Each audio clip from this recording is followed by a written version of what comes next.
welcome everyone. This is just a stream against 4C Master or just Control Master Niv Shmuely for tonight. We'll see how it goes. I know some people have been clamoring for some gameplay on this specific matchup, so we'll see how it goes.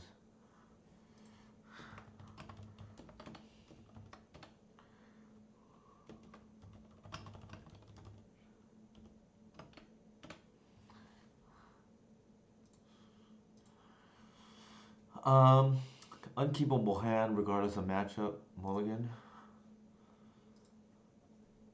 I think we keep. So this is a situation where we moved to 6 already, and I think I want to put the Mox back because I don't want to go to essentially a virtual 5. And I think we can just go ahead and lead with High Arc.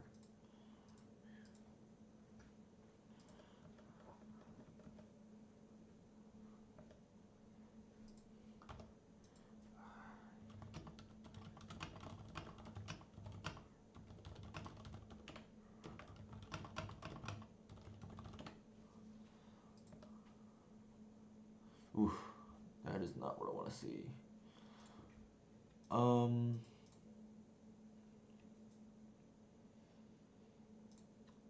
I think here we're just gonna go ahead and lead with the Artisan.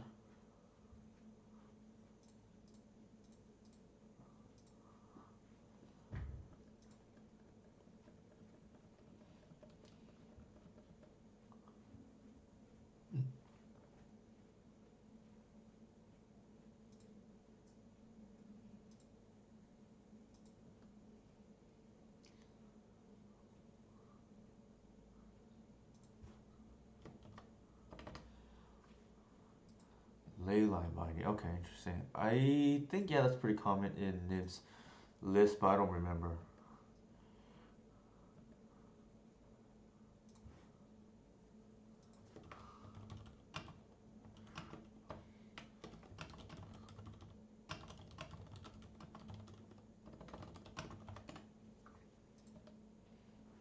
Ooh, my hand pretty awful. I think here we just have to fire off the natural order regardless. We're not gonna cast Atraxa like anytime soon, so might as well. Well, I guess it was kind of free, right? It was kind of free to pitch the high arc. So slight mistake. I don't think that's gonna be the reason why we win or lose. I think the real reason here is we're just drawing the wrong part of our deck, which can happen. I think that's actually the scary part about game ones against control. Namely, we do have a lot of dead cards. I think we pitch here. There's no reason to Mox at the moment. I think we're probably already down a game, if I'm being honest. Yeah. So like I said, we have essentially 3 blanks and we mold. So pretty rough, but that is the territory that comes without playing Brainstorm, right? And even if you do play Brainstorm, there's still like what 40% chance that you're not gonna see what you need to see, right?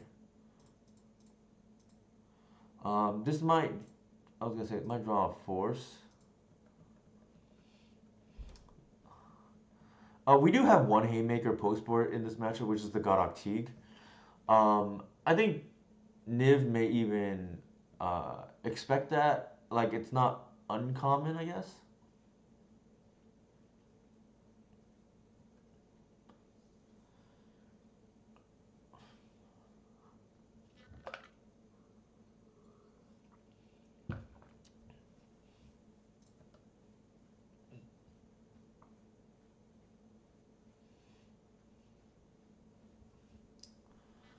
I don't think anything was that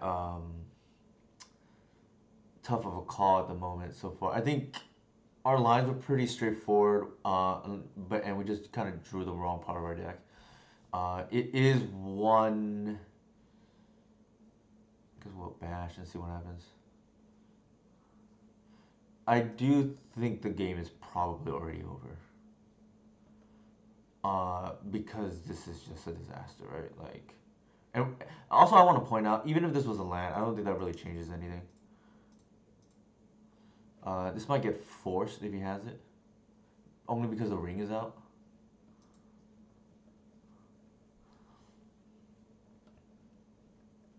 Um, Also, what's likely to happen here is I think between either Teferi or like Swords to Plowshares, there's a good chance Niv has the answer, or draw into Prismatic Ending, and then turn back on the ring. And we're just too far behind with too many dead cards, right? I think he has this one. That works too. Uh, Trigger. Okay, that's game. Let's go to game two. We're not coming back from this. Like maybe if I sense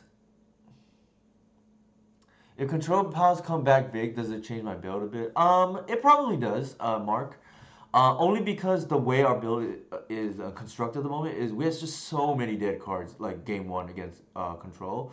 The two snuff outs are dead. The endurance is like not great. Like the collective is like kind of has to be played, but it's a little shaky.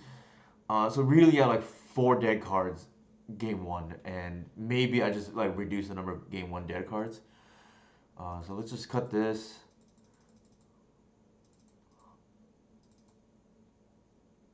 I think I like this card a lot, but I'm like secretly a black mage, I guess. Uh, let's bring up how I board, 'cause I already forgot. Oops, wrong one.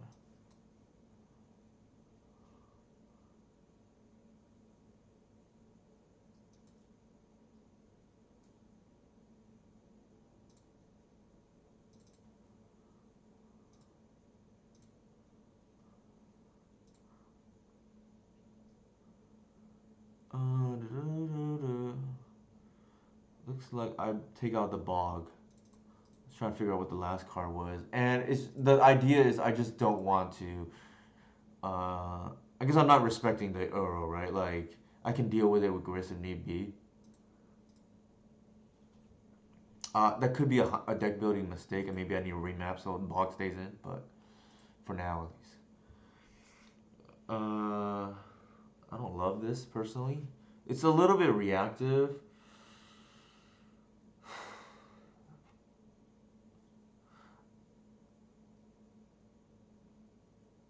There's like no.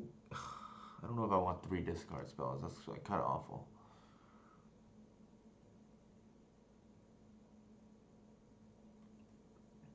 It potentially top decks well, but it's like pretty awful otherwise. I feel like there's not much going on. I'm gonna mulligan. Yeah, this is like way better, right?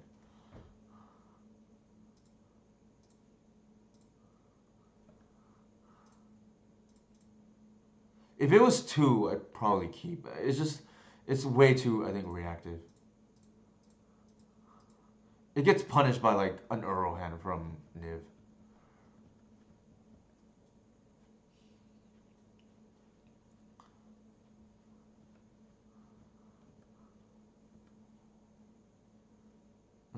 Layer's like interesting. I think I'm gonna earmark.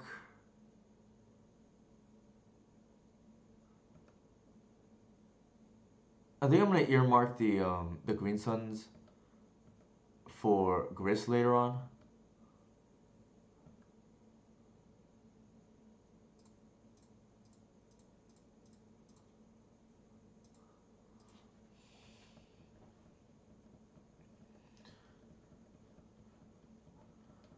So I don't want to in these matchups against decks with a lot of removal, you don't want to have to waste, so to speak,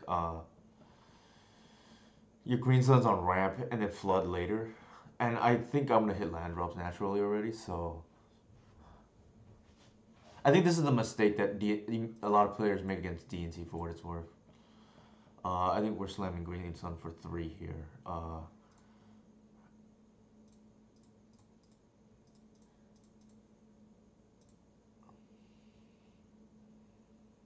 Might draw up force.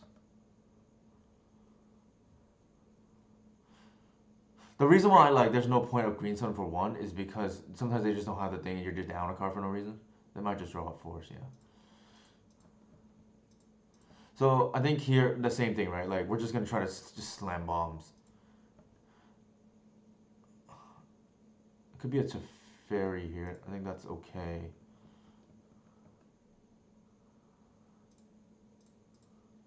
Actually,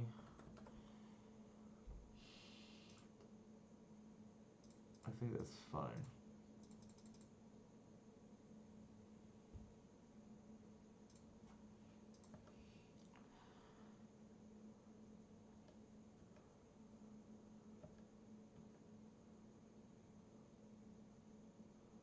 Could be sure.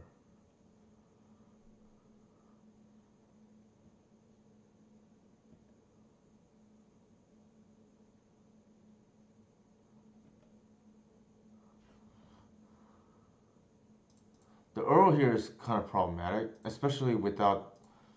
Well, I guess we can just start. Maybe that means we need to leave one. What's in it? In the yard. It's probably swords here.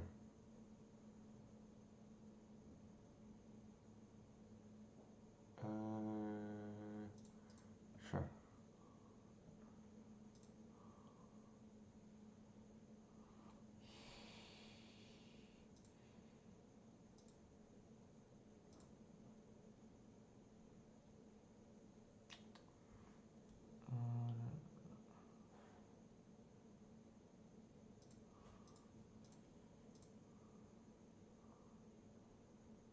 Yeesh, that is a disaster.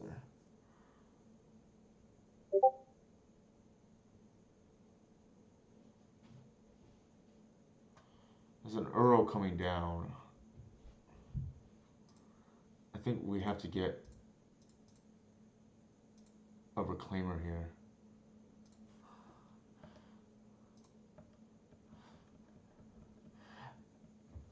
I think that potentially changes how I board. I might not want the Mesmeric Fiend in this matchup.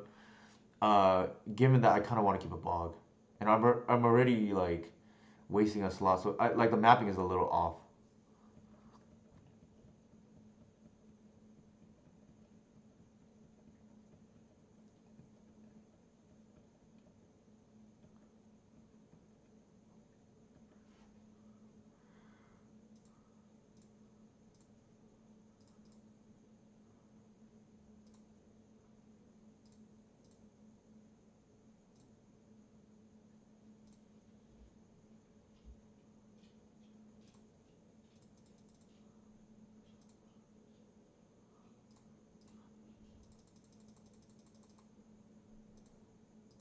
I think we have to take that off the board.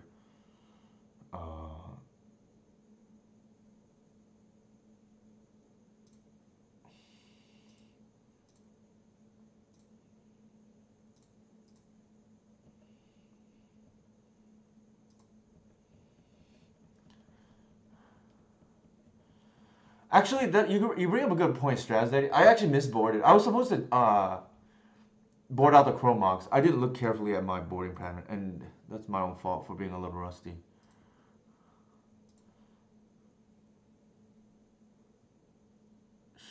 Okay.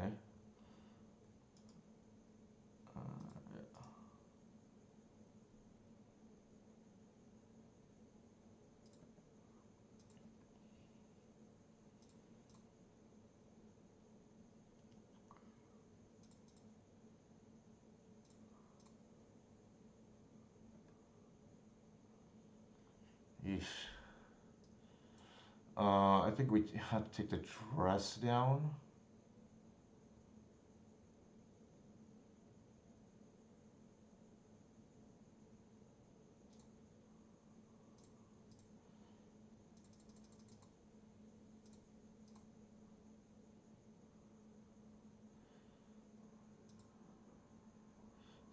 The Earl is a problem. Like Teague's not even great here.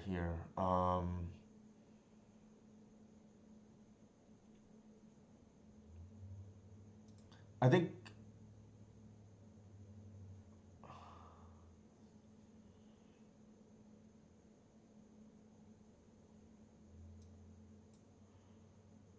maybe we just get the bowmasters and get and control the board here. Yeah, I like that it gives us more presence too, and then we can like block the Nissa. I should have looked more carefully. What is it called at my boarding plan? I don't. That's not the reason why we're a little bit behind. Yikes!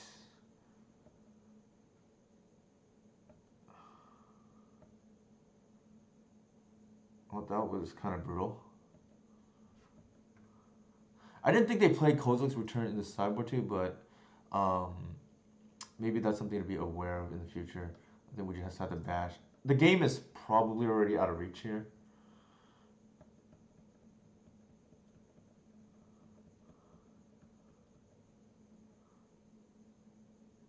Yikes. Yeah.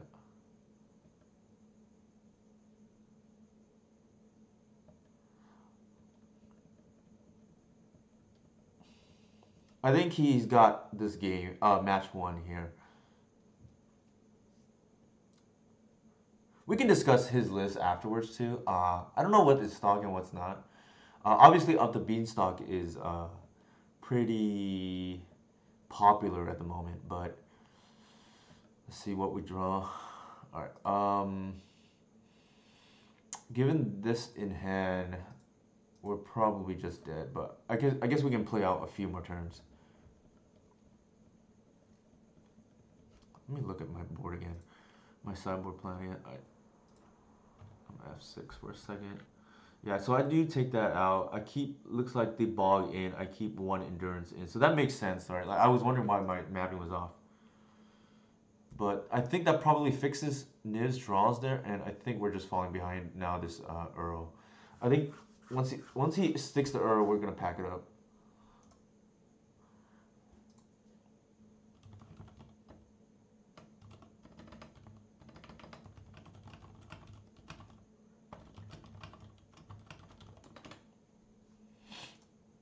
I think I was on the play this game too.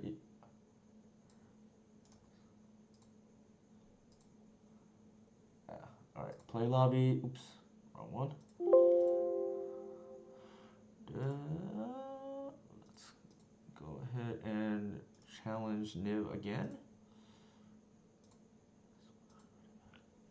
So that was pretty quick. I think in the hands of a strong control player, obviously this matchup gets a lot tougher. I missed board game two, but that didn't really affect the game. The game there, we didn't draw the Chrome Mox, and nor I don't think we had any window to tutor for the graveyard hate too. It was a little bit rough, like to fight through all of that removal, but sometimes that does happen.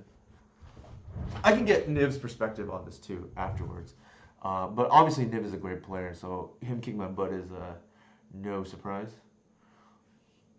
So he's on the play now, which makes it a level playing field because I was on the play the first match.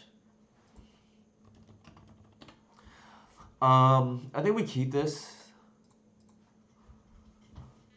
I think we go turn one, Kuman Ranger, protect our land, into Shepherd, into Artisan. Without knowing his exact list, in general, like if you're not sure whether to play around sweepers or not, I think here it feels like swords is coming, so I'm just gonna do that. There's a non-zero chance I'm supposed to play around swords plus wasteland, but I think that's way too cautious.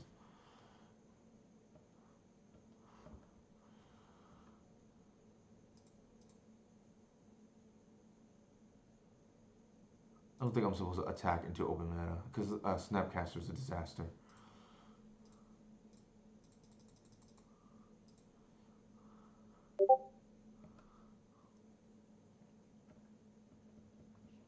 Obviously, it could be a brainstorm and determinants here too. That would also be bad, but don't think we can play around that. Huh. That scared me a little bit.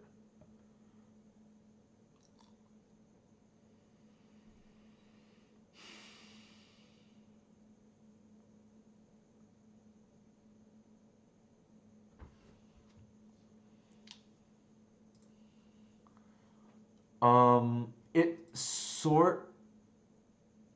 I'm down to match, Curran.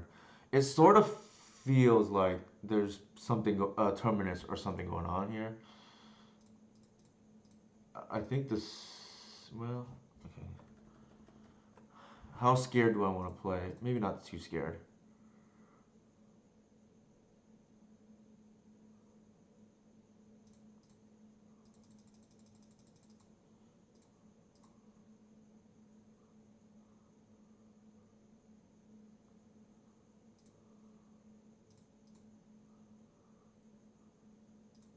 And then I'll just pass. Well, if it's an endure, yeah, I think I'll just pass.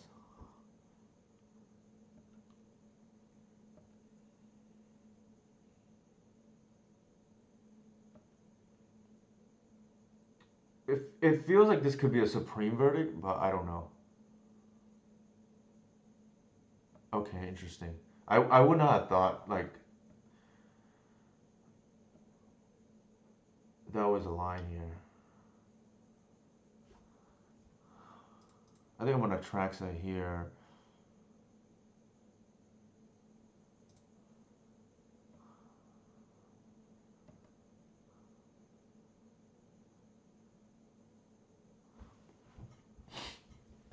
Mm,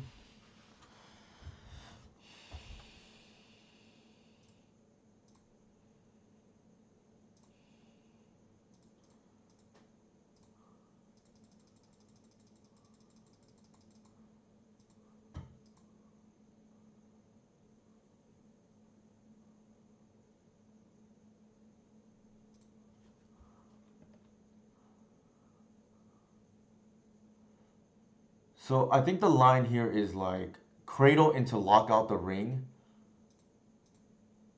into maybe another artisan.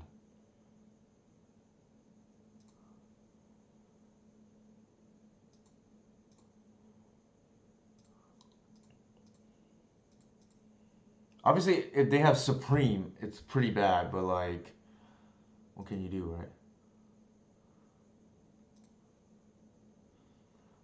And what am I gonna play scared here is a question.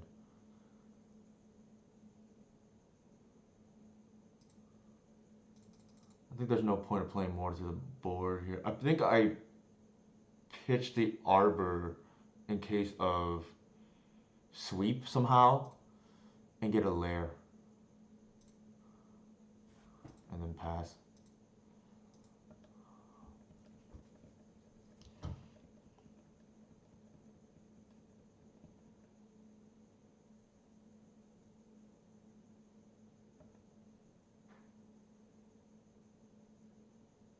Of note, I actually don't think Bowmaster's even great against their deck because like they can stomach taking some damage.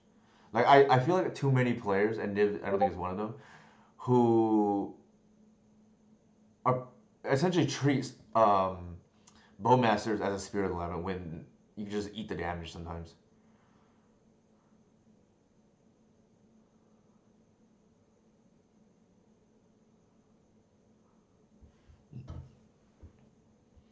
So Brainstorm into Ponder Shuffle is a good sign. Uh, Eat the Shepherd is like interesting. I think it's to prevent dying.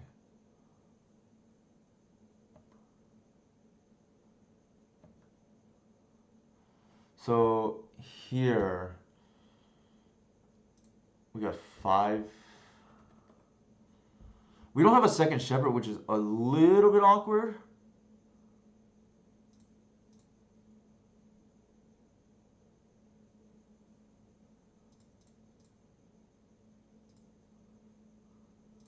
I guess we will.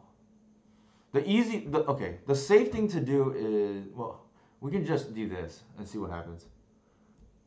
If he has force, that's okay. We just bash with all. Sure.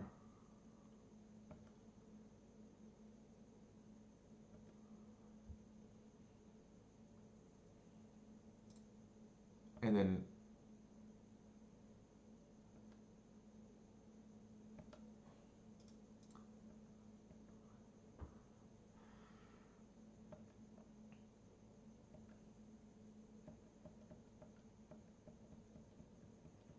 got to be now or never here.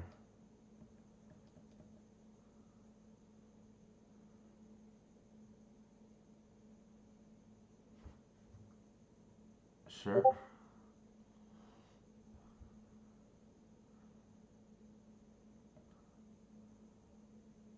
There's no need to fetch here, in my opinion. Like, it's sweep or not. Yeah. All right. So we're up a game here. That's probably I don't want to I don't want to surmise or like speculate what the hand Niv kept was, but I think that played to our advantage there. This is match two. Niv got match one. I think we're only gonna play two because the timing means that there's not much overlap between European time and our time. And I do want to leave time, if there's extra time, I do want to leave time at least to discuss with Nib his build and give him a chance to talk about his deck and how he thinks it lines up with ours. Because I think it's always good to get the opposing perspective. Here I can just board out the mocks because I'm gonna actually follow my sideboard map now, and then we can keep in the one endurance and then the one ball, given that they're an endurance deck. I actually don't like collector for this matchup, so I boarded out. Even though it like did some work there, but it's, in my opinion, I think if you play or if you're trying to answer the ring, you're approaching the matchup wrong, in my opinion. Two, three. I think the mapping is fine, and like I said, I think keeping it collective is a trap.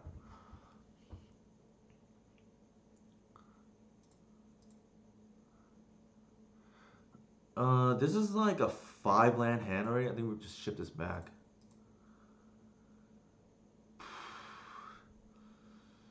Oh man. The thing is, I probably would keep this on 5, so flip this back. That's kind of an unfortunate mole, right? Like, we drew both our natural targets.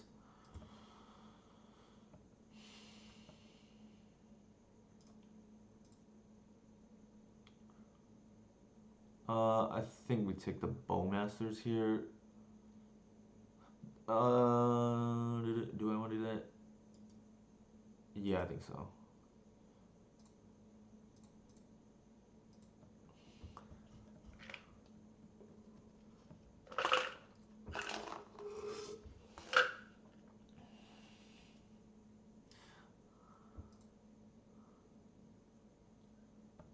It gives us 2 more chances, like in case we. Oh my god. Oh, that is not what I expected. So, could be a little bit punished by that wasteland here. I think we take the prismatic ending. Well,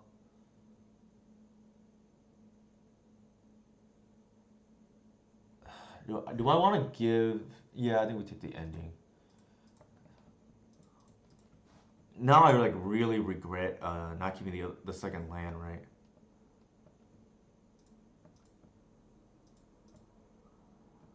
We can still. That's not the worst, I guess.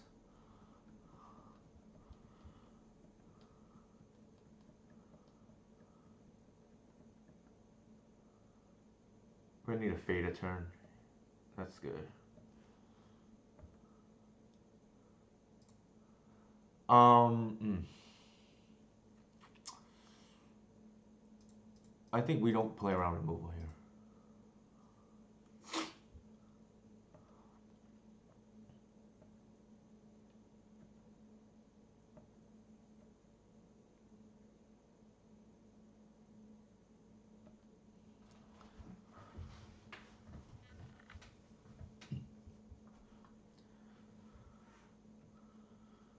The brainstorm is a little bit scary.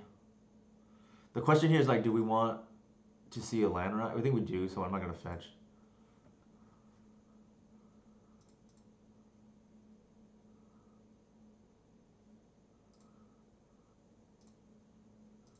I think we slam Gris here. There's no reason to mess around.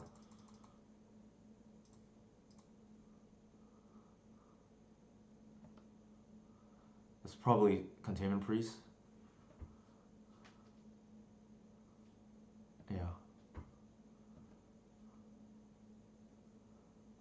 So we can't get T. So the decision's already been made for us. I think we just plus.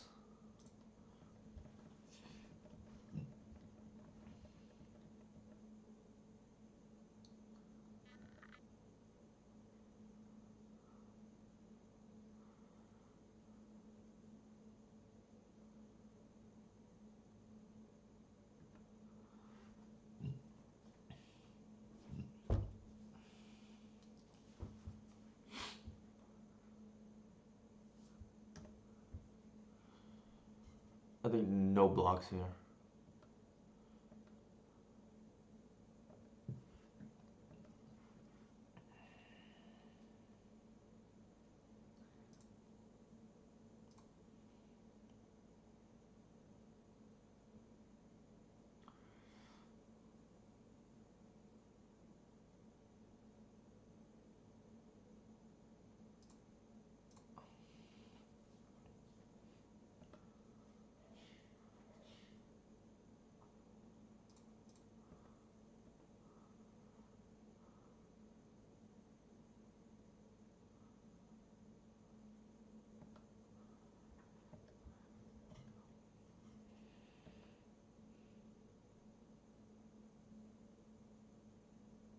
Sure. I think we're willing to take that trade.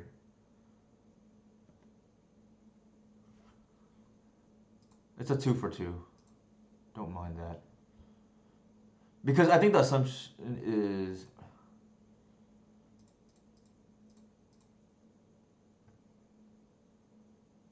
we would tick down potentially, right? I think that might be what Niv was trying to go for. Sure.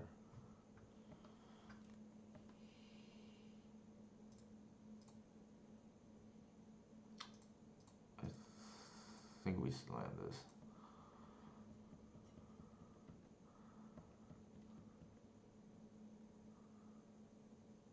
Sure.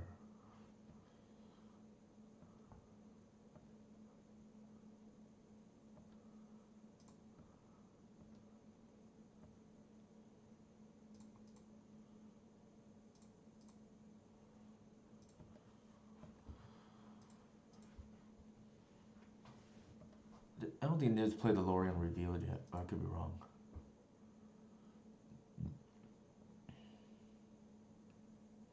The Grist is like slightly taking over the game. Sure.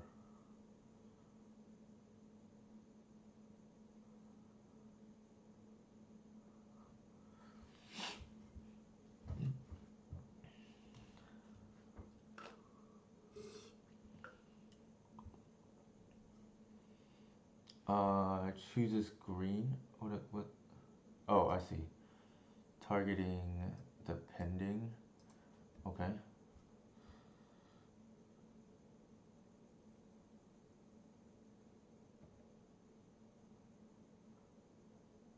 Uh, the pending is okay. So we have full information now.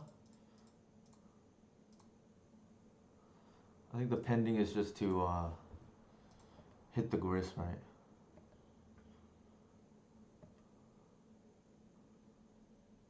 Um, this is like kind of awkward.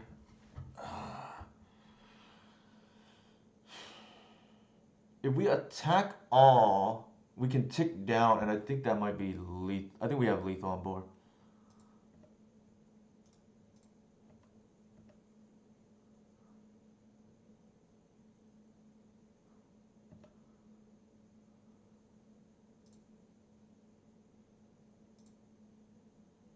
Yeah.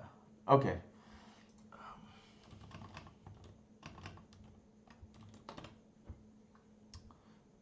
I think we'll go ahead and just discuss. I know, right? I thought we were the elf guy. I'll bring up the list real quick.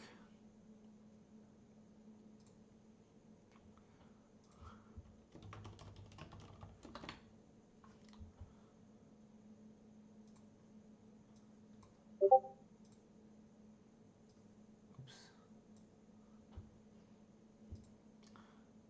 Uh, Voice call.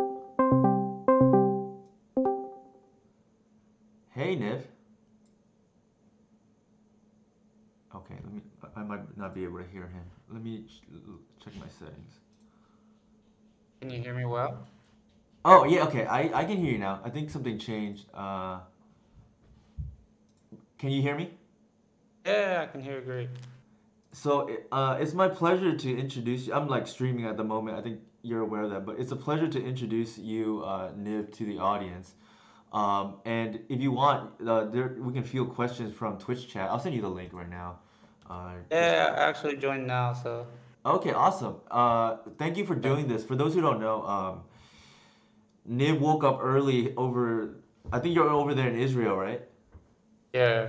Okay, Niv woke up early so that we can do the stream because I know I'm in California, so our timing is not ideal for a match. But I know a lot of players who are on my list or something similar are having issues with the control matchup, and obviously this is a good video for them to check it out. And then I wanted to give a chance. If you have your list like on like Moxfield or something, I wanted to give you a chance to talk about your list first too. Um, I can not maybe. Or It might be on like MTG Top 8 if ELM uploaded it. Let me check. either way, It's or you can just four like seasons. maybe send me a text file too. Any of those things are fine. Yeah, okay, maybe. So I It's know. actually I know where I can find it. It's actually on the Four Seasons Twitter page. So Okay, yeah, yeah. I think any of those things are fine. And then I'm already sharing my screen. This is the list I yeah. played. It's probably. Let me know if anything caught you by surprise. I don't think any of these cards should have caught you by surprise. I think it's everything at least that was shown on stream is pretty stock. I think, as far. Yeah, I don't think like nothing caught too much.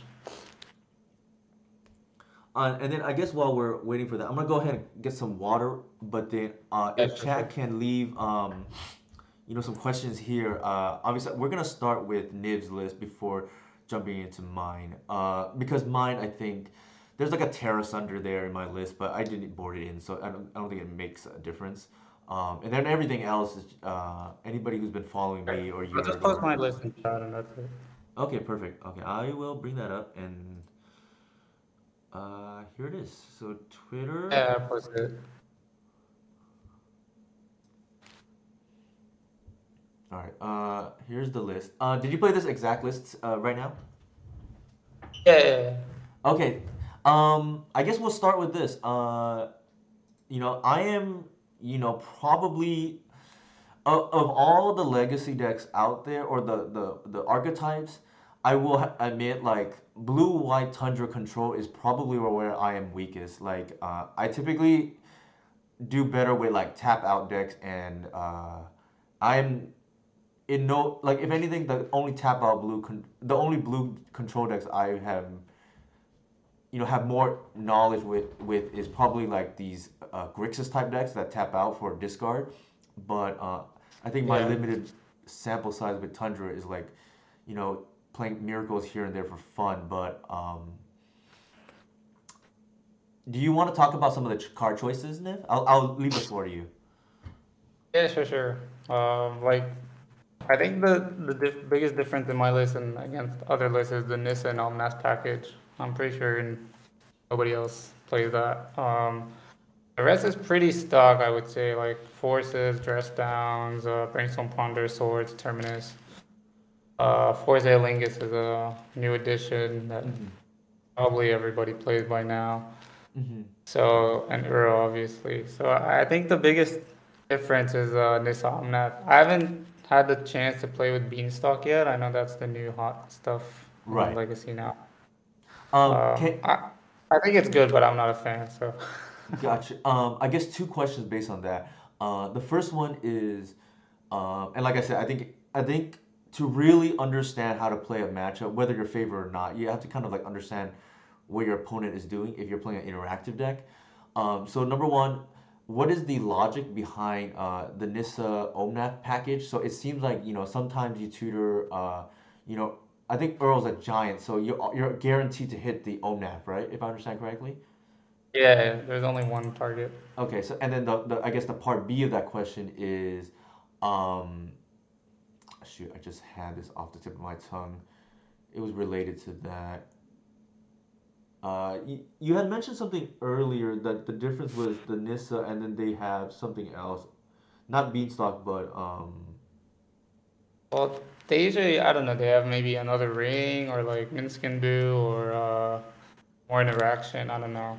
Uh, I think okay, now it's just Beanstalk, really. okay. I forget my other question, but I guess I'll go ahead and like, what is the idea behind the Nissa OMAP package then? Well, I think first of all, now I like being more proactive in Legacy than Mm-hmm. just like holding up your counters and stuff. Because threats are way better than Then answers, yeah. answers right now. Uh, idea is like the One Ring draws you so many cards, Mm-hmm. so you usually have so many cards in hand, and Nissa Nominath gives you so much mana, and Nominath gives you life. Uh-huh. So you just in one turn explode with like playing a Ponder, Brainstorm, and playing like you just play so many cards in one turn, or like a huge Forza Lingus for the win. So it's basically just to explode with all your cards from One Ring. Um, it's been great. Like Omnath's just a powerful card, really. Like the 4 life is huge against a lot of decks. That's also a thing.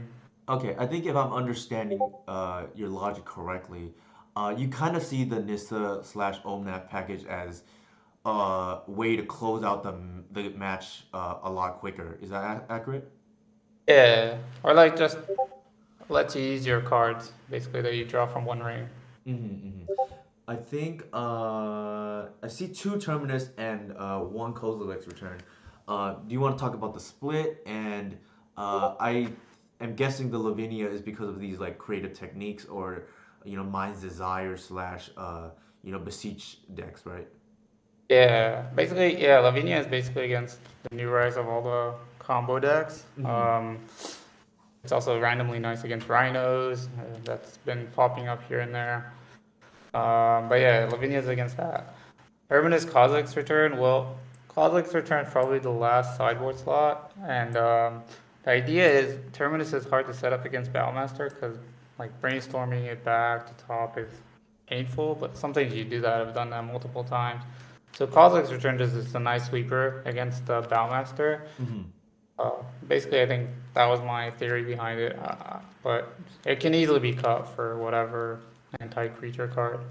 So you have no qualms playing like the third Terminus, for instance.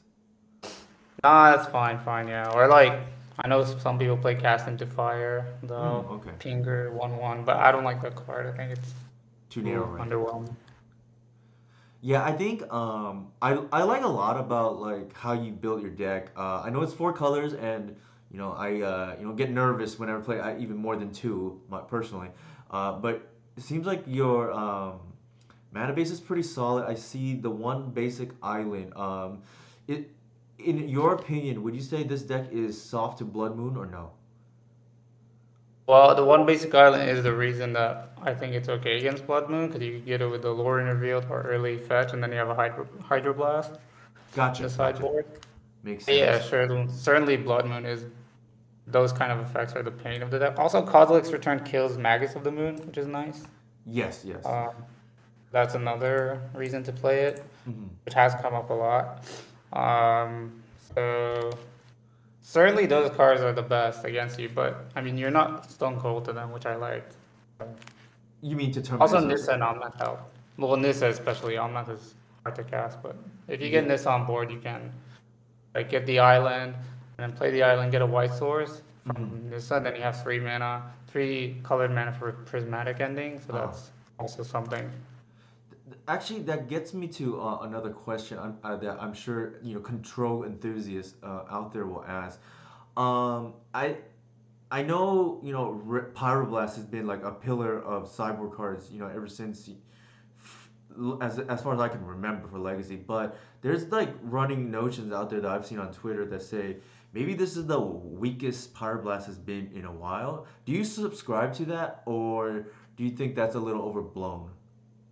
I think that's overreacting to it. Like it's still great. I know Mhm. people say that. I think it's still great. Like Forza Will still everywhere. Murktide region still everywhere. Hmm. Teferi, you have to counter Teferi in the mirror, for Ye- example. It's probably one of the best cards, if not the best.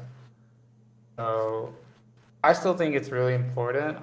I would definitely not like play less than three. Makes sense. Yeah, Um, I guess that what I was kind of guiding towards or was is it possible to play something along these lines in just band colors, right? And I think it sounds like you're just of the opinion that the red is still just too important for the blue mirrors. Red is too important just because of fourth area Lingus, to be honest. That card is like without fourth area Lingus, I think the mirror is way different. But now it's all about that. So Gotcha. That makes sense. That makes sense because you want to have pressure on board. Like the little I know about, playing these Tundra mirrors, obviously I would, people would play circles around me, but it's all about setting up like to be ahead on board that you can pressure the opposing planewalkers is what I understand. That makes a lot of sense. Before we talk about the actual matchup profile between your list or your deck, 4C control versus, people call it, elves or elves in quotation elf, uh, nightmare on Elf Street, whatever you want to call it. Anything you want to point out specific to this deck as well that maybe we didn't talk about yet? And actually, I want to address uh, properly. This is Doctor Niv, by the way. thanks. Um, I think sequencing your lands is one of the most important thing. In this matchup, it mattered a bit less because you don't have wasteland, so it was kind of whatever. But Mm-hmm. against wasteland, you really want to think about hard what lands you get into play, fetch or search for lore interview. Um, so like with leyline binding, it also mattered. I think we saw that game one where I Mm-hmm. think it's Savannah and then Volcanic Mm-hmm. and stuff like that. But other than that, I mean, if you play control in other formats, it's kind of similar. Also, the One Ring helps so much with like pitching to forces, so don't be Mm-hmm. afraid to do that. Because once you draw a ring, you just draw a million cards and you get back on the card disadvantage. Mm-hmm. Yeah, no, that makes a lot of sense. You want to make sure you hit your land drops and get all your colors, especially against some of Yeah, the wasteland decks. I know, in my list, it's like most of the time it's zero. It's probably one at most, like, and that's maybe out of the sideboard, something like that. It really depends, but usually it's not something you're playing around. Um, I guess if there's nothing else, there's nothing else you want to add in general regarding your deck. Do you want to talk a little bit how you feel about maybe the matchup against a Cradle player? yeah. Well, it really depends on what list they play. Like Mm-hmm. if it's your kind of list now, like the more mid-range, I would even say like non-combo-ish list, Mm-hmm. then I feel much better. Mm-hmm. Because sure you have like strong hate pieces, like a lot of grist, which is sometimes really good. You don't have like the combo-ish card like Glimpse of Glimpse of Nature. Nature, which was really good in this matchup. Elvish Visionary, Wirewood Symbiote, Ye- which those cards were the real pain against my kind of deck, I believe. I Um, would definitely agree with that. I think Warwood, especially protecting against sweepers, is and Visionary just forcing pressure without having to overextend is definitely makes the matchup tough for your yeah, side. like when there was like I would say like just play Wirewood, play a Visionary, and then just don't play anything else almost. It was Mm-hmm. much harder than like play a lot of these mana elves, Mm-hmm. which mana elves are not that good in this matchup in general, but they're good. Like they're good for the deck, Mm-hmm. and then like the eight tutor cards, like Reclaimer, Artisan. Mm-hmm. You do get a lot more hate pieces, so that's nice, and Atraxa and stuff. But Mm-hmm. I would be much more scared of the glimpse of nature, visionary symbiote, old school elves basically, and it's more controlish, I would say, um, like mid range kind of elves, No, because it I gives me think more time to set up the ring and like terminus and stuff. that makes a lot of sense, and I think I actually agree with your assessment. I do think the old school elves list, and really I used to play before the discovery of Fiend Artisan, the I guess people call it the hybrid list, but the reclaimer list, because I just think Nettle said no is like a win more card. But Yeah, ignoring that for a second, I do agree that that list is probably significantly uh, better suited to be control, because it just attacks the control matchup in so many different angles, and you don't have, at least at the moment, none of these like hole breacher type effects. Um, if you were to, put the odds, how do you feel currently? Because I think the combo list is having a hard time right now, so it's not quite popular because of Orcish Bowmasters. How would you feel your yeah. matchup is against like the Fiend Artisan list at the moment? Like if you were to put a I, percentage on it. I think it's fine. I think it's um I would say crazy favorite. Like it really depends on the like players and stuff. Like Oh, if I play against you or like I don't know Aaron Relentless or all mm-hmm, the top elves player. So it's obviously more closer, but I mm-hmm, believe the control deck is a bit favorite. mm-hmm, I think I played against the Four Seasons and I won, and it felt kind of like our match one where things, um, like we both, well, match one you mulligan, but like in my Four Seasons we both did mulligan, uh-huh, and we just both did our thing. But I believe like my thing, if I can do my thing, it's much stronger. mm-hmm. No, And I can actually, if I get to control your board with like some removals and maybe a mm-hmm. force of will, some counters, and maybe like, and then get a neuro and stuff. So in one ring, so um, basically I feel much better. Sure, like the elf deck can be really fast with like Cradle, Hierarchs and stuff, but Mm-hmm. I think for the control player, you just need to understand what the important cards are like in every matchup, but in this one more than ever. So I couldn't agree more. I think that lines up with what I believe as well. So that kind of makes sense. I don't. So full disclosure, like I said, the reason why I invited you on was because I think you are arguably the best control player maybe in Legacy right now. At least thanks. top three in my opinion. Uh, and I'm just not trying to suck up or anything. I just my observation just like I, you obviously played that game one, like smashed me pretty hard. But I had a lot of people, especially on my Patreon, who were telling me like they could not win this matchup at all. I just felt like it was very lopsided. Now I don't necessarily agree with that assessment. I personally, if assuming both players are playing at a you can never play perfectly, but let's just say at a high level, right? I personally had it like 50-50. How would you? It sounds like you are more maybe towards 60-40 in favor of control. Um, do you want to talk a little bit about that? Yeah. Oh, my theory in Magic is like 50-50 and 60-40 is kind of the same. So, Hmm. uh, That's like in fair. general, I don't think it's much of a difference. I think like, um, I think it really depends on how the players play, how the games play. I mean, mulligans in this matchup obviously matter, but Uh-huh. um, I do think the control deck is a bit favorite. Mm-hmm. In this kind of matchup, like with the Fiend Artisan list, a Mm-hmm. bit, but not by insane. Like, I don't think it's that big of a, I would say, difference, but I do think it's a bit more for the control player. I don't know against the Beanstalk list and all that. I Uh-huh. personally think Beanstalk is not a good card, but okay. That reminds me actually of what's something I want to ask you. You don't think it's a good card? Is it because you think it's too slow, or do you think it's because it's easily hated out, or both? Well, my reason is you're already a deck that's not like Bowmaster is a really big threat against you, so playing another card that's very like Bowmaster is very good against Mm-hmm. is kind of weird to me. Like you don't want to make it even better against you. So Mm-hmm. I understand the people that love it. I mean, sure, your 2 mana card makes all your count, your force of will, everything draw card. It's like a magical Christmas land, loving it. But you really need that? I mean, So I think I'm getting I sense where you're getting at. It's almost like it's not necessary. It's like I mean I don't want to use this word, but maybe it's win more.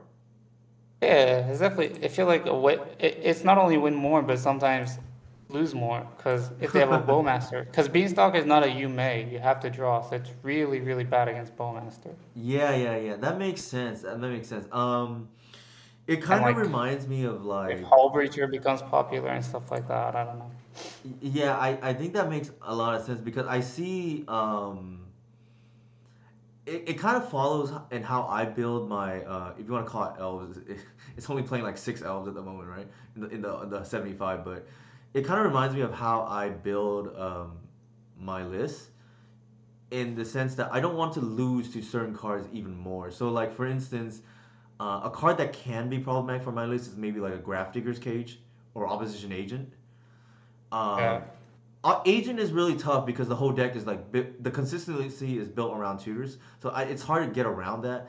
But like Cage, for instance, it's why I don't like the scam package, for instance, because I don't want to lose harder to Cage, if that makes sense. When I have some yeah. game against it right now. I think the difference is like when you build a deck, especially in Legacy, right? That the Mm-hmm. format's so huge, so enormous.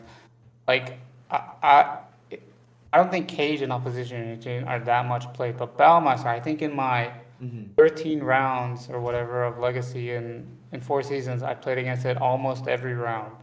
Like I'm pretty sure. Well, maybe no, not except two rounds. So it's like yeah, there was 9 rounds and 4 rounds. So I think except 2 rounds of Mm-hmm. the 13 rounds, I played against it every round. So that's 11 rounds. So I mean, it's not like a car that you might say, yeah, sure, if they have it, they have it. You're gonna play against it like 100%. I'll bet money on that. That you're gonna play against it in a challenge and maybe I don't know in local tournaments, big tournaments. Mm-hmm. It's not like Cage and Opposition Agent where you could easily not play against them, I believe. So I don't want my deck to be like much better against, much worse, I mean, against like the most played card in Legacy, which is already really good against me. And I just don't see a reason to do that, You, you basically. know, But I understand why it's really good. Like in the mirror, for example, with no uh, Biomaster, is probably one of the better cards, for example. So mhm. That does make sense because I'm looking at your finishers, right? Like fourth Aer Lingus, Omnath. I guess you can count Nissa even. These are cards that essentially don't really care about bowmasters, and mostly for the most part, Earl doesn't really care either. Granted, Earl's a little bit slower and just more inevitability, but like you can kind of just ignore it, right? You just take the one damage and yeah, whatnot. Um, on that topic, I, I guess I want to ask. I noticed there's no more Mincebu. Is Mincebu, in your opinion, just like obsolete now because of Ring? yeah, I think ring is the best thing you can be doing now in control. Not Mm-hmm. even close. I think Mm-hmm. that card is bonkers. Makes sense. Makes sense.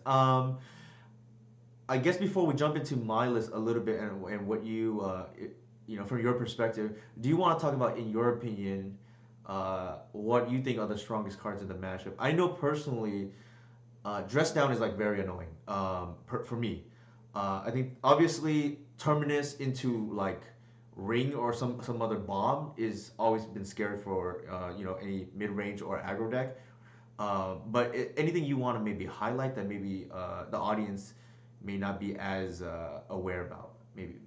Well, from my side, I think it's like ring, just really interaction. Like, dress down is nice, but it's nice. It's nothing too insane. Like you need, Mm-hmm. it's not gonna change much like the whole time. Yeah, like Terminus, the sweepers are insane, are probably the best, but I think Mm-hmm. ring and sweepers, ring is just so good in these kind of matchups. Like you just play it, they can't do much about it at all. They can't Mm-hmm. kill you, so you don't care about creative of that one turn at all. Mm-hmm. They can do whatever they want usually, you don't care. Mm-hmm. They can't Boundmaster your face, so they can play Boundmaster, I don't care. Mm-hmm. That's why I think the card is so good. You just play it and you don't care about whatever they do. It's like a time walk most of the time. It Make draws that you makes sense. cards. That makes sense. I think that kind of gets into one thing I noticed that players maybe don't do enough against, like from our side against control, is maybe they don't pressure enough because my experience at least is by the time ring comes out, the match has already been decided one way or another. Like, I know maybe you can talk a little bit more about your game one. Actually, that reminds me, like the hand you kept because it seemed like it was kind of slow because it was like turn four ring, and I don't think you played any other cards.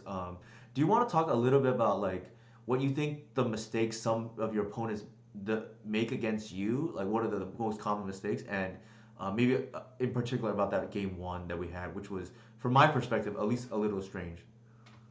I can just go over it maybe. Well, my hand was like, I can even tell my hand. It was three lands, Uro, dress down, and force of will, force of negation. Uh huh. It's like, if knowing the matchup, this is almost close to perfect. Like, Uh huh. I'm sure I don't have a plow or whatever, but so it's you have the force, you have dress down in case you have shepherd or whatever, um, and Uro is just insane. So like the way I think the green player should take this matchup if they're not on the glimpse combo version and more this is you're the aggressive deck because if I get my stuff going, Uh huh. my things are much more powerful. Mm-hmm. So I think like you should take the aggressive route. Mm-hmm. I think in the match that I played in Four Seasons, for example, Uh-huh.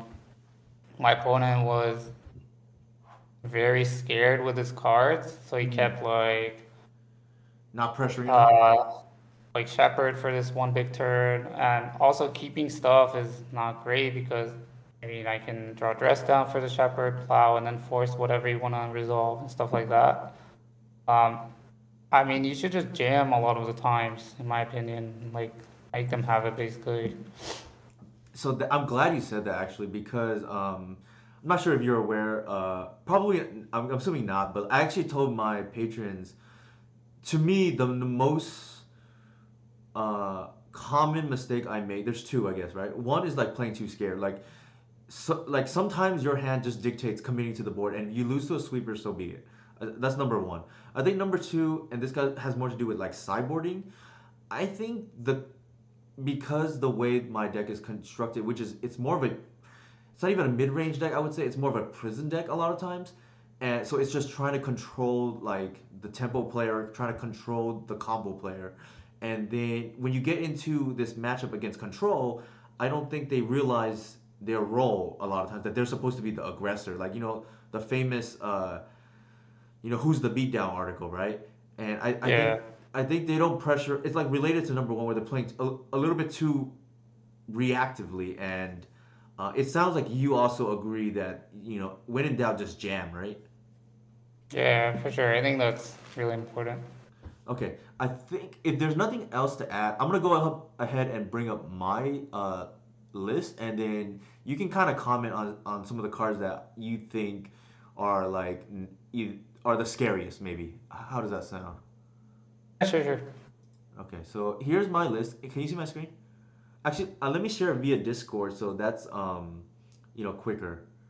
I think I'm updated on Twitter, so on Twitch, so it's fine. But Okay, perfect. Okay, we can do that then. So obviously, I mentioned this during the first game on live, but the snuff out is like completely dead against you for the most part. The endurance is like fairly bad as well. It's not great. Um, and then from there, like everything else is like a little bit fine, right? Like the Chrome Mox is not ideal. I actually forgot our first match. It didn't matter, but I remember to do it because Mark Strasman pointed out in chat. But game match two, I finally boarded it out because it's pretty awful. I think in the matchup, it's good game one just to pitch enough out. Just like this could be like a Mox Emerald or whatever game one, but besides that, not great in the matchup because of Teferi and whatnot and prismatic ending. Do you obviously in my opinion it's to me post board the Seizes and the Godok Teagues are the strongest, but what do you think are like the strongest cards in the matchup, or what do you look for? I think, well, game one, I think it's all about board presence. I don't think Mm-hmm. there's one specific card. Gris is probably the best card in general in the deck. Mm-hmm.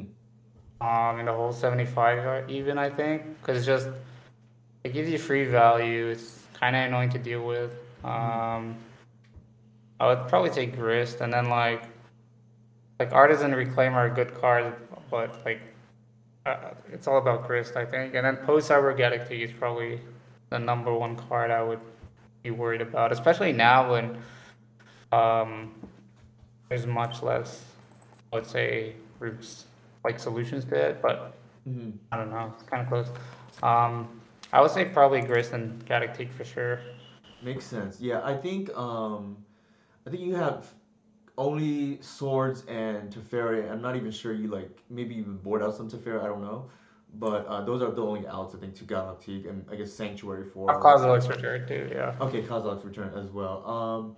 So that makes sense. I think on an empty board, like I like getting Grist over Teak post board, but I'm not sure if you feel if that's the case or not. It's kind of close. Also, dress down is an out, I guess. Hmm. But I think this Gris puts pressure and Galactic doesn't, which is a Right. big difference.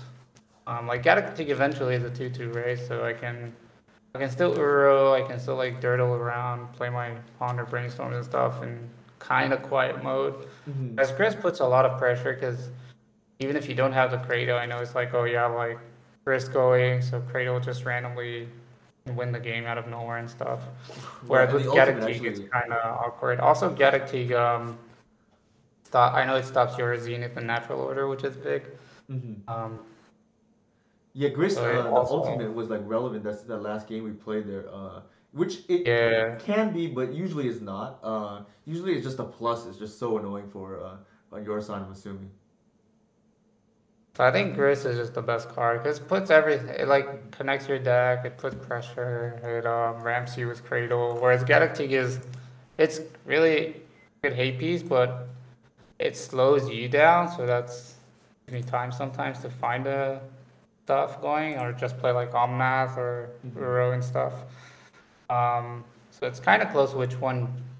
It really depends on the hand and like situation and stuff. Which one you get first. I don't think there's a rule of thumb That makes for sense. I that. think my personal preference is like on an empty board, probably Grist. If I'm ahead, probably Galactic just to close the door. Yeah, exactly. Yeah, I agree. Like, for sure. Grace is just so big in this deck. I think it just does everything you want. Gives you creatures for free and artisan, cradle and stuff. So Yeah, yeah. It literally does everything you want. It even answers the hate bears, right? Like it's counterplay against Containment Priest, yeah, which came up. I think I forget which. It might have been like the I think more it was the recent one. last game where Yeah. I played Containment Priest and yeah, Uh, last game was kind of awkward, but oh, what was your opening can? I'm just curious. Do you remember? in the It's last okay if you game, don't well, I remember. had Zero Lander into Zero Lander Oof. into like I think it was like Lauren revealed when he thought to me he took a prismatic ending and then Hmm. like two lands and three lands basically. I think it was yeah. I think it was three lands. Lauren revealed prismatic ending, and then I drew another prismatic ending, which he thought seized. Hmm. I had like some lands going, and then I think it was like I drew a force of will. Hmm. I think I could have forced the artisan, but I felt I had to get a bit greedy with my multi-5. So No, that actually uh, makes sense. Like it's hard sometimes because like especially I think I kept six, so I actually mulliganed my seven that I thought about keeping because it was just triple Thoughtseize but no pressure, right? And I think it's like what we talked about. I think you definitely have superiority over the late game, and it's why like I joke this is like Cradle Control before, like, but it's not really a control deck. It's like more a prison deck than anything else. Um, but your Tundra deck is like 4C is like truly a control deck, and I don't think I want to get to like turn 15 against you. Like you're definitely favored. yeah, for sure. Also, well, I did sideboard out Veil of Summer, but if you keep that and I randomly Veil, that's really bad. S- Oh, so yeah, you. So I'm assuming you. I'm just curious. Did you assume I would bring in Thoughtseize? I'm assuming yes, right? Yeah, 100%. But I think just like my theory with Veil of Summer is it's good against like Thoughtseize and Grief Mm-hmm. and like Grief and stuff. Not only or like obviously Storm or whatever, but or like Force of Will. But I think if, for example, in this matchup with only Thoughtseize and I guess like against Ballmaster, it's fine, nothing too exciting. Mm-hmm. So I think against only Thoughtseize and half a Ballmaster or whatever, it's not even that good. So I usually sideboard it out Yeah, and I'm. just Go ahead. I know, and just live with the Thoughtseize basically. Because I'm sure you sideboard has snuff out, so I don't care about that. Yeah. That's a little blank in the matchup. Because I personally think if I were on your side, I would sideboard out Veil of Summer as well. Just because like if I don't have the Thoughtseize, you just have a blank card in your hand, right? Yeah. And then the other thing is like, sure, I have been blown out by Veil of Summer, but like even then, like how good is it really? Like, sure, you 2-for-1 me, but like it can be awkward for sequencing and whatnot. And like again, it's like a five up if you count the Mesmeric Fiend. Yeah, I guess it's And also even that, then, but Mesmeric Mesmeric is Fiend is really still a awkward. creature. I think people will always remember the time they blew out a Thoughtseize, but never remember the 100 times it was stuck in their hand. So Yeah. No, I'm with you on that. Especially since in a non-brainstorm deck, I've always been of the opinion like I want all my cards to be live post board, and it's why I don't bring in yeah, things like I don't think you expected me to bring in something like a pithing needle, right? no, I think that card is really, really underwhelming. Yeah, I agree. The thing about Needle, like I can still play my ring, right, and then still get the protection, and then mhm, I mean, it still does its thing. mhm. No, I'm with you 100%. Like I think it sounds like not even though we play different decks, I think from a strategic standpoint, we're kind of on the same page, even though we're playing different decks. And we kind Yeah. of agree with the other person's methodology. It sounds like. Like I think now Legacy's in a spot. The cards are so powerful. You don't play bad cards anymore. Like sure, Nissa might be a bit of a bad card, I would say, Uh huh. but the cards are so strong. Like every deck has such powerful cards. Like Gris is an insanely powerful card in these decks. Hmm. Like One Ring, like Reanimate with Grief. You don't play bad cards anymore. Like this one, that's why, for example, I think Delver Secret is so bad because it's so I don't know. It's just such It's a just a bad one mana card in 3/2. general. Yeah. Yeah, like you cannot let yourself play these bad cards anymore because every deck is so powerful and has such consistent mana and such a like near good game plan. And Hmm. so I think sideboarding, you really have to understand the matchup. Like Needle can be one of your best cards. It can be like an okay fringy card, for example. Like Hmm. same with Veil, can be you can get them that one time, but the under 100 times gonna be like the worst card in your deck. So I think it's really important to understand that concept now with the cards are so powerful. No, I mean I couldn't agree more. And I'm glad I brought you on the stream because I know some players disagree with us. Like they want the high ceiling, but me personally, I don't want cards that are situational and more often than not, a mulligan, right?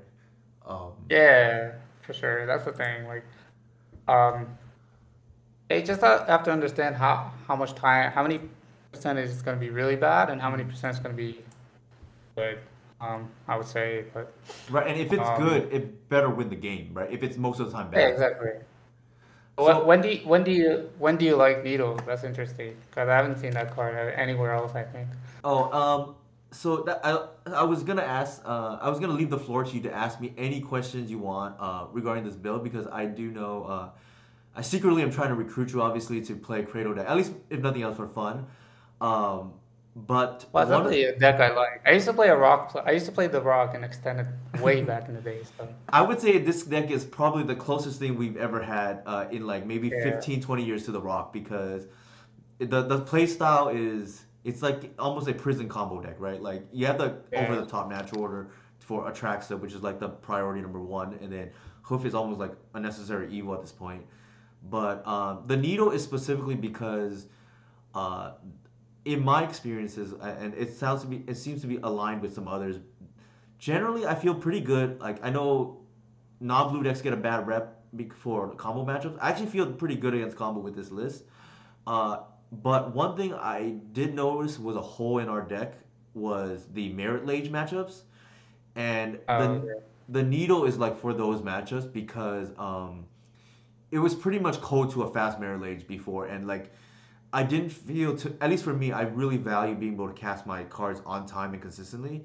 I didn't feel like Source of Plowshares was worth getting into white for because Snuff Out is good against pretty much everything except for specifically Merit Lage.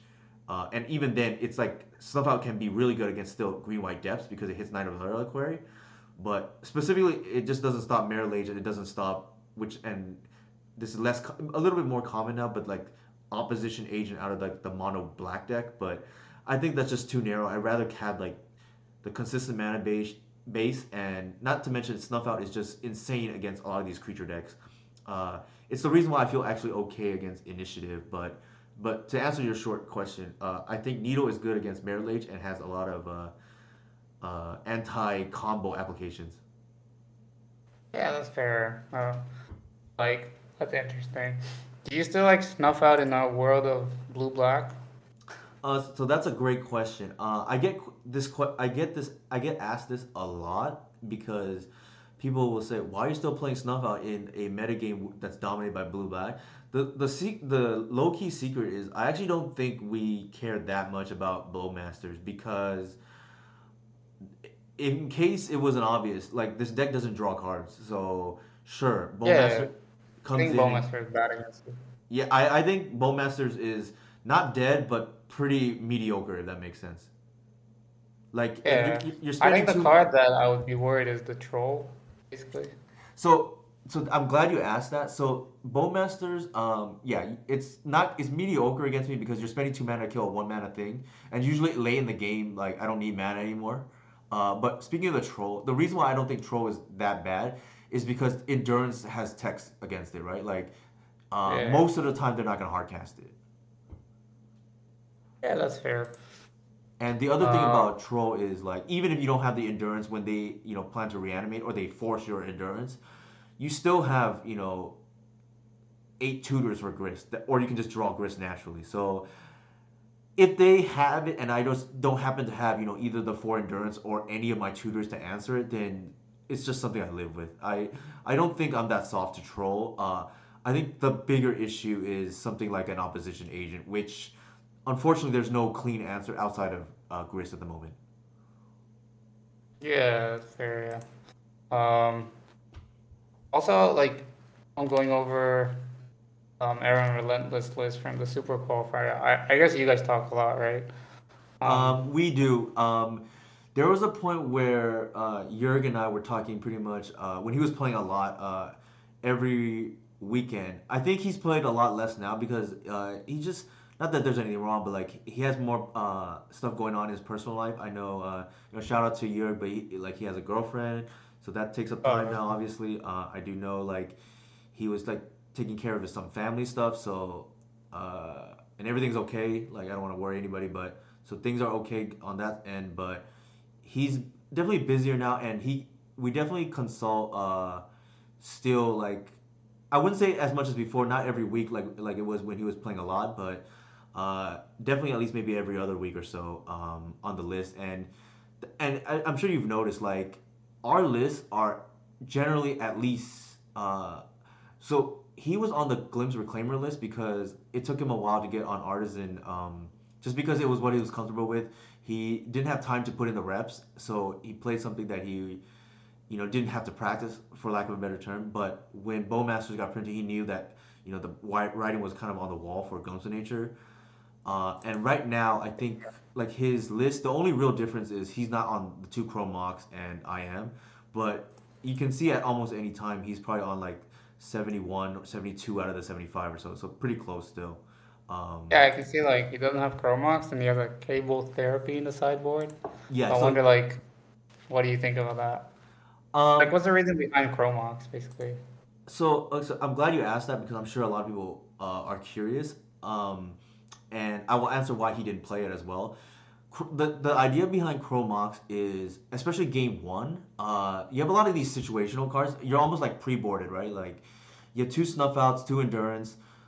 Even the Shepherd is like sort of a pre-board card against some like Chalice of the Void, right? But the idea is between that and like your natural order targets, you always have something to pitch. So it's a lot of times free game one, and the tempo really helps in the matchups that are the most swingy in my opinion. So like against combo and against like some of these prison decks like lands and Moon Stompy is where I really want the acceleration, and especially against Prison, which my record since adding Chrome Mox, I think I've been like 6-0 against lands, which I actually think if you had asked me, a few weeks ago, I would have said Lambs was the worst matchup of the deck. But since then, Interesting. I've Okay. won. Sorry, what? No, that's interesting. Yeah, and it's just because you can't get out of their lock pieces in fast enough. And I think the two Chrome Mox are like relatively free. Obviously, they're a liability against control. But the thing is, we have so many dead cards against control, anyways. Game one, I think that's okay. You just pitch the dead card, and then you just almost have like a free Mox, right? Or not free, but you know what I mean. And then post board, you can just board it out, and then just bring in the more like the Thoughtseizes, for instance, that are more flexible. That's kind of the Yeah. idea behind Chrome Mox. Yurt chose not to play it. He mentions it in a tweet because he just felt like in a super qualifier there would be more control players that are like very skilled. And my personal opinion is I think most of the control players I know are very good. I would agree with that because you don't play control if you're kind of a shaky player, I think, if because by definition you want to get into a longer game, and I think you're more susceptible to play making mistakes. Is I guess the long story short, and so I think almost all the control players I talk to are all very good, and that was his logic for not wanting to play the Chrome Mox. Yeah, that makes sense. Do you like? Have you tried cable therapy? Because I see he plays that too. Great I question. just I think his logic for playing the therapy is he just wanted a fifth discard spell for combo. I yeah. don't mind therapy. The reason why I don't have it in my current list is because and here's I guess a secret, right? Like against these tempo decks, I here's how I board. I board out the natural order package because I just think like if you get into this mid range match against them, you should be able to win with just endurance and grist. That's the idea, and you don't need the liability of these like uncastable cards. And then obviously collector oof is bad. So you have six cards you want to board out. The cards that are coming in are endurance. There's two copies. The two snuff outs. If it's like Grixis Delver, Shadow's a little bit different, so I don't want to go into that. I can if you're curious, but against Delver historically, you have one, two, three, four. This has been like some kind of removal spot or random like Veil Summer historically, so that's the fifth card. And then Mesmeric Fiend is just like just good enough almost. It's a little bit worse now with Bowmasters, but it's just good enough that I can board it in and don't feel as bad if that makes sense. Yeah. And I Alright. wouldn't want to bring in Cobalt Therapy against Delver, for instance. Yeah, for sure not. I mean, obviously you can board in C's, but it's like not ideal sometimes. But like you stabilize around three life, you know what I mean? Yeah, that makes sense. I think the other difference was he had an opposition agent instead of I think this slot here before was a Veil of Summer, and I think that's like reasonable. My experience with opposition agent is it'll give you advantage in the green mirror, like because the consistency green decks get is from the tutoring, but I typically don't really build my decks for the mirror because the percentage is not high enough. Also, most of the time, like not always, but most of the time, it's too slow unless you tutor for it. And at least for me, I feel comfortable winning those games with grist anyway. So I don't think the agent is worth it for me because unless you draw it naturally. Now it's an extra hate piece against like combo, but so is Veil Summer. So that's kind of how I see it. Yeah, that makes sense. Yeah, for sure. I think. I think you just also like what such a big format you should like choose your poison. I would say like you're not gonna beat everything. So Yeah. I'm not gonna be um, anything. Like I get asked a lot. What about opposition agent? And my answer is usually is like the only deck that plays opposition agent like is generally the mono black deck. I guess DNT plays one to two or four, but my thinking is like I'll just Thoughtseize out of their hand, and if they have turn one Dark Ritual opposition, I just said something I'm just gonna live with. yeah, of course. I think that's kind of whatever I would say. Yeah, that's the one thing Um, I'm just like if they have it, they have it. I can't beat everything, and that's the one thing I'm willing to lose to. yeah, that makes sense. For sure. So I don't know. It's probably too early to drink there. Otherwise, I like cheers a beer to you. You know, Niv. But anything else you Oh, want I to can, add? I Oh, can sorry. cheers coffee, but Let me get water real quick. I'll be right back. But was there anything you want to ask me? no, I'm good. I'm good. I think this was really cool and nice idea.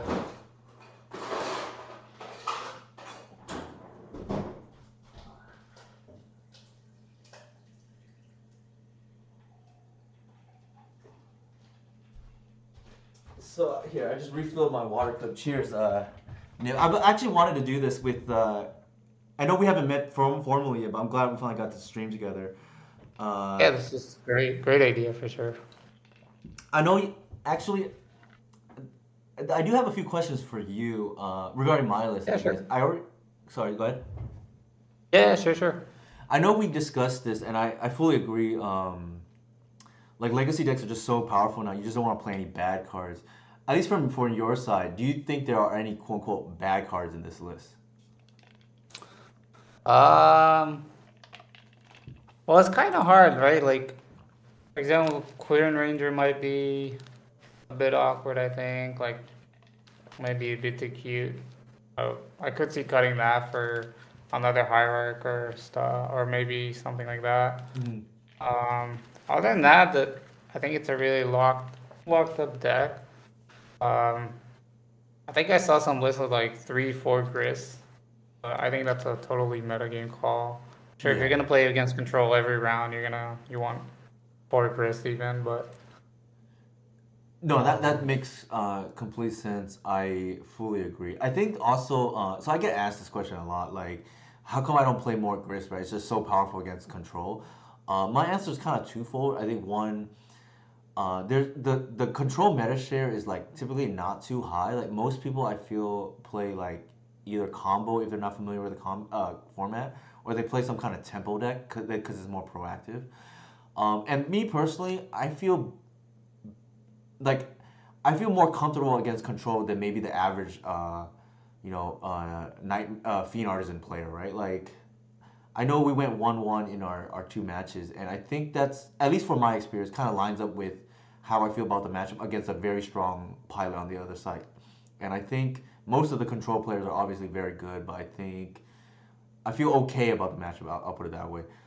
Regarding Queen Ranger, it's funny you mentioned that because it was actually the last card that made the list. Like the older list, if you notice, Jurg was playing two Shepherd, and that's because I had put it out there on Patreon, like the list, and he essentially played my main deck outside of Chrome Mox.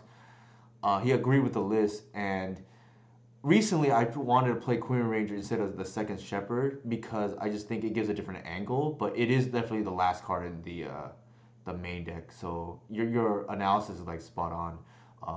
It mostly does a lot of random things that the deck otherwise doesn't have access to, which like mainly play against around non-basic better, and sometimes you can untap an artisan to block, which is like relevant for racing. But that's kind of the idea behind this card. And especially in a Chrome Mox list, the land count is lower, so Green Sun for Ranger actually comes up a little bit more. oh yeah, yeah. I think that's the only card that kind of knocked me off. I was like, wow, okay, kind of surprising that's still in the deck. Yeah, it was Um, actually cut for. I think actually your shout out to him when we still were on the Glimpse Reclaimer list before Eternal Weekend. This was like a few weeks before, and I said, well, should we just play the one Queen Ranger? And he was just like, nah, I just don't think the power level is there anymore, right? So that's was 2021. This is 2023 now, so it had been cut for like almost 2 years, and I think the only thing that's the difference now between then is just like Shepard's a lot weaker in this list now. That's why I'm down to one, because you have like non-black cards.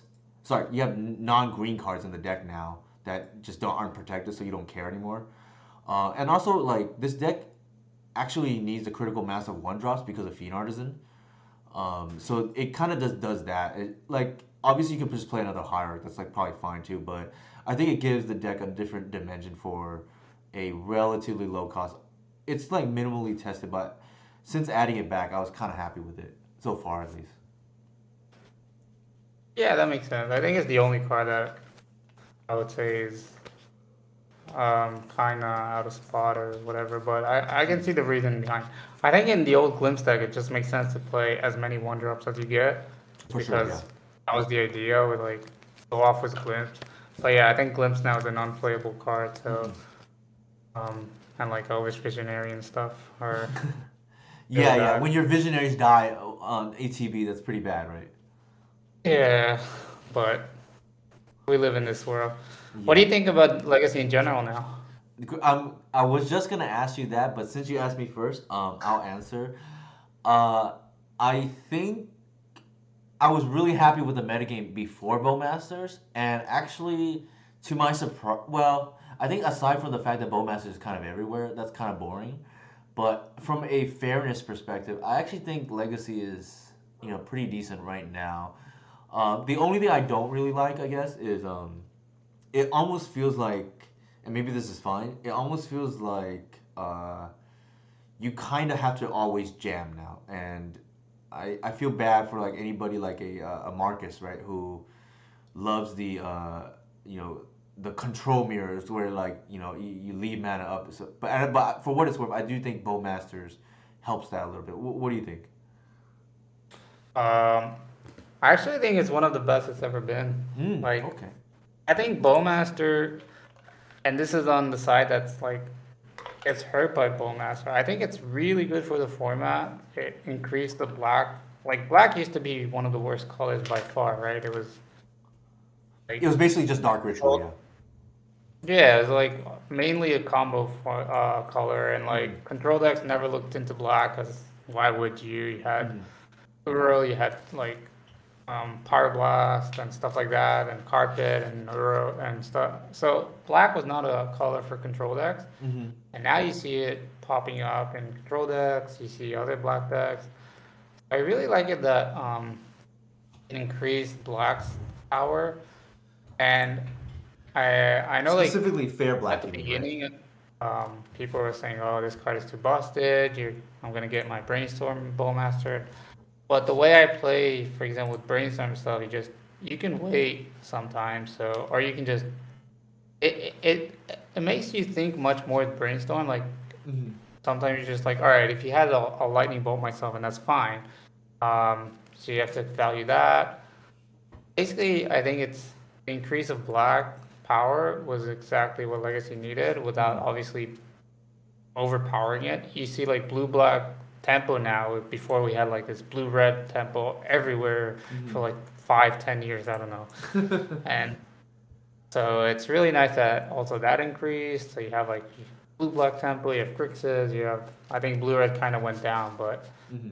um, I don't know. I think it's a nice refreshment to the power level of Legacy, and that's kind of nice. Yeah, I kind of agree too, and I think a lot of legacy players feel that way too, especially since it's kind of slow down combo. I know personally, I've seen your tweets, Nib, that it's like really frustrating to play a lot against a lot of these like all in decks, and I do think the presence of fair black like decks with bowmasters and specifically Thoughtseize, I think has made it so that there's less like so far all in decks, if that makes sense, right? Yeah, I think for sure. Like Lucario, Echo, Reanimator, both decks that.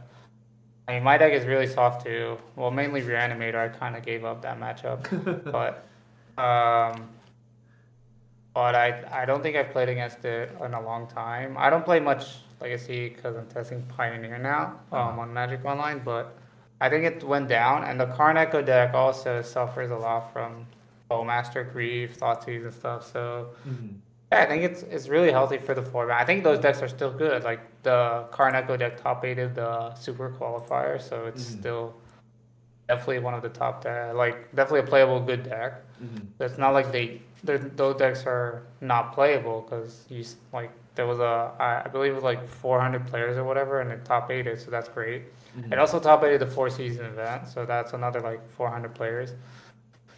So I think it it balanced the color pie without killing other stuff. Whereas before you had like these cards that like Ragavan or Expressive Iteration just totally tilted the color pie. This is Mm-hmm. my reason why I hated Expressive Iteration, by the way. When I was playing it, I was like, there's no reason to play other colors in a tempo or control deck because this card is so busted, which is stupid because you Mm-hmm. should have options, especially in Legacy. I want to play my Esper deck. I don't know. I want to play my blue black control deck. Like you should have those options, and Bowmaster did it, so I'm really happy about that. That's really nice. No, I'm happy to hear that. I know you were really frustrated with the format before, so I'm glad that that's kind of like turned 180. And this is just from my observation from seeing Twitter, right? I know you were like, for instance, the initiative mechanic, you were like really not a fan of that. Yeah, I think Initiative is one of the worst if not the worst mechanic for constructive play ever. Also for limited, like we've seen the cube format that they took it out of the cube, which is great. Mm-hmm. I think. Um, Oh, go ahead. I think it's just not a good mechanic for one versus one. It's just should not be in one versus one. Yeah, it's I just like think. the gameplay is pretty awful because the gameplay was meant for commanders, so Yeah, it's exactly. Like if you bounce around the initiative between 4 or 5 players, that's great. That's what it's meant to be. But if mm, you just like you play this sub game that ends in 2 3 turns, and that's really really awkward. Really awkward. yeah, that makes a lot of sense. Actually, it sounds like you're most happy, not even because the power level is like pretty balanced across the board, but I think it's more so like even if the power level was fine, it's just that expressive iteration forced you into blue red if you want to play like a fair blue deck, for instance, right? I think you're more happy about the creativity that is now opened up because of the Bowmasters. Is that fairly accurate? Yeah, like I think the guy that won, well, his list is wild. Mm-hmm. The one, the super qualifier, he was even 5 colors, four bowmaster, and totally fair blue control deck. Mm-hmm. Well, kind of control, but totally fair blue deck. And you have, I think it's great. Like you have so many different decks now. All the colors are represented Mm-hmm. properly. Like even if you see the top 8 of the super qualifier, there are 8 different decks. Like, and they're all, I think, really, really good. You have Mm-hmm. your 4 color control deck, you have Dark Depths with Bowmaster, you have lands, you have this 5 color Green Sun Xena, the Cradle controls, Breakfast, Stompy, Mystic Force. You have everything. All the colors, all the archetypes. Yeah, I think it's great. no, I think that makes a lot of sense.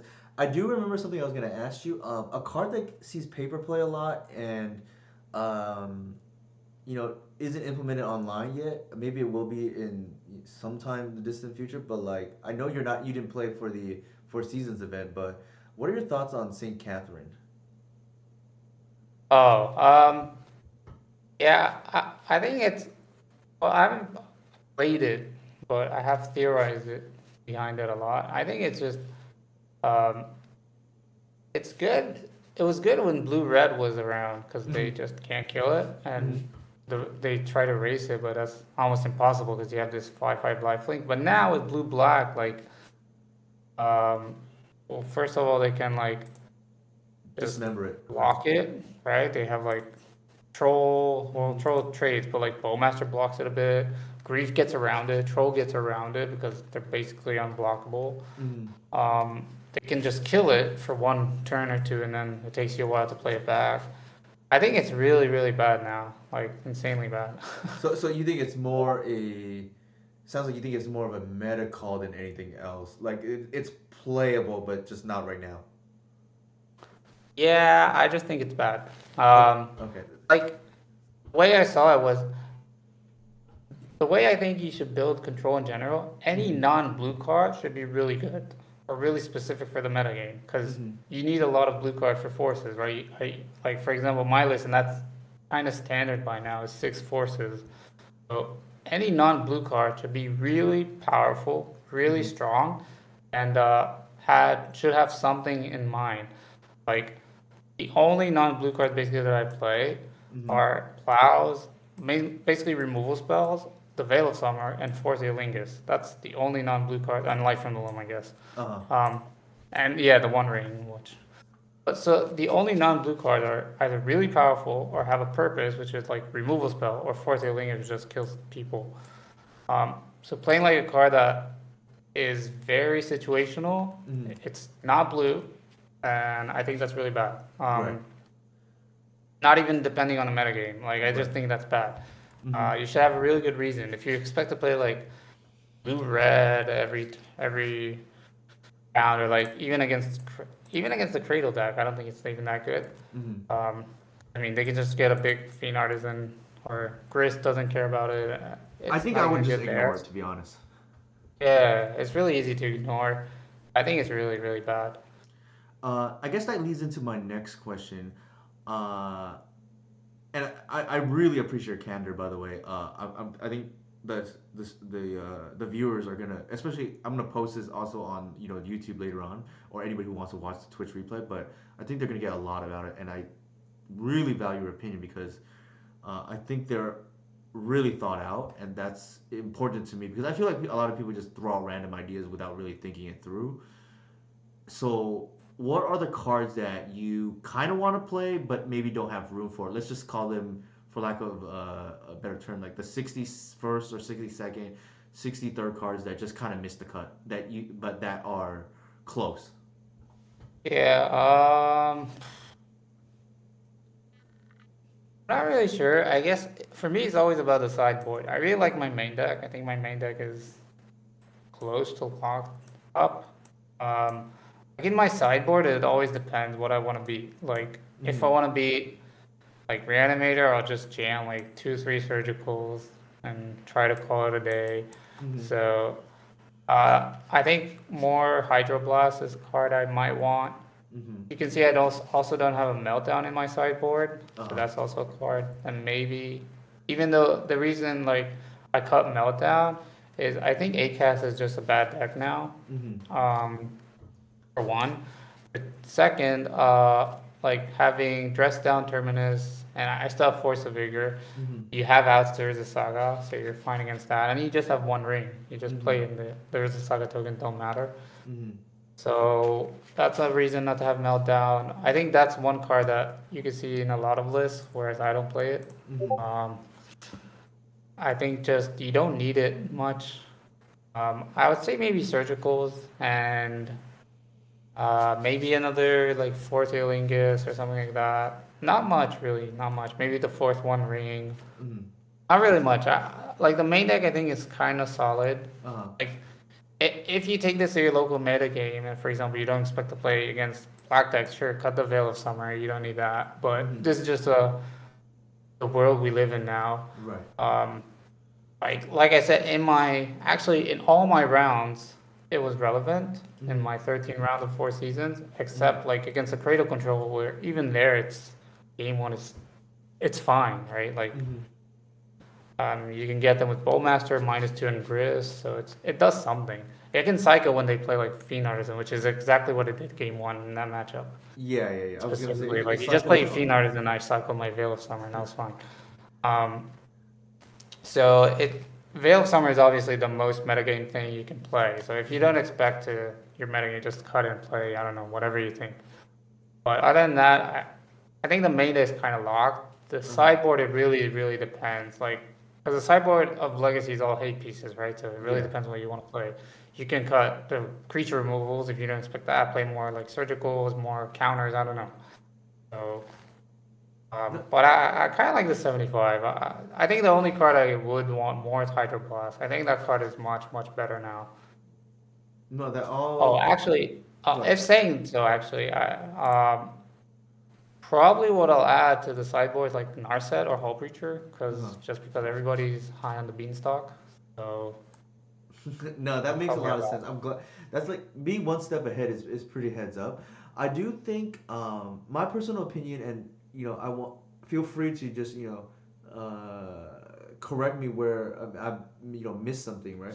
My impression has always been that I feel like blue decks have been uh, underplaying a card like Leyline of the Void because they can't cantrip into it. But my thinking, at least from afar, is against a lot of these all index like Reanimator or Oops All Spells, you don't really have the time to cantrip into Graveyard Hate anyway, so you kind of want to have the best Graveyard Hate. Now, I understand Surgical Extraction can do things like, extract a show and tell. I don't know if you do that or not, but do you want to talk a little about whether you would ever play a Leyline of the Void in your sideboard, or maybe some use of surgical extraction I'm not seeing?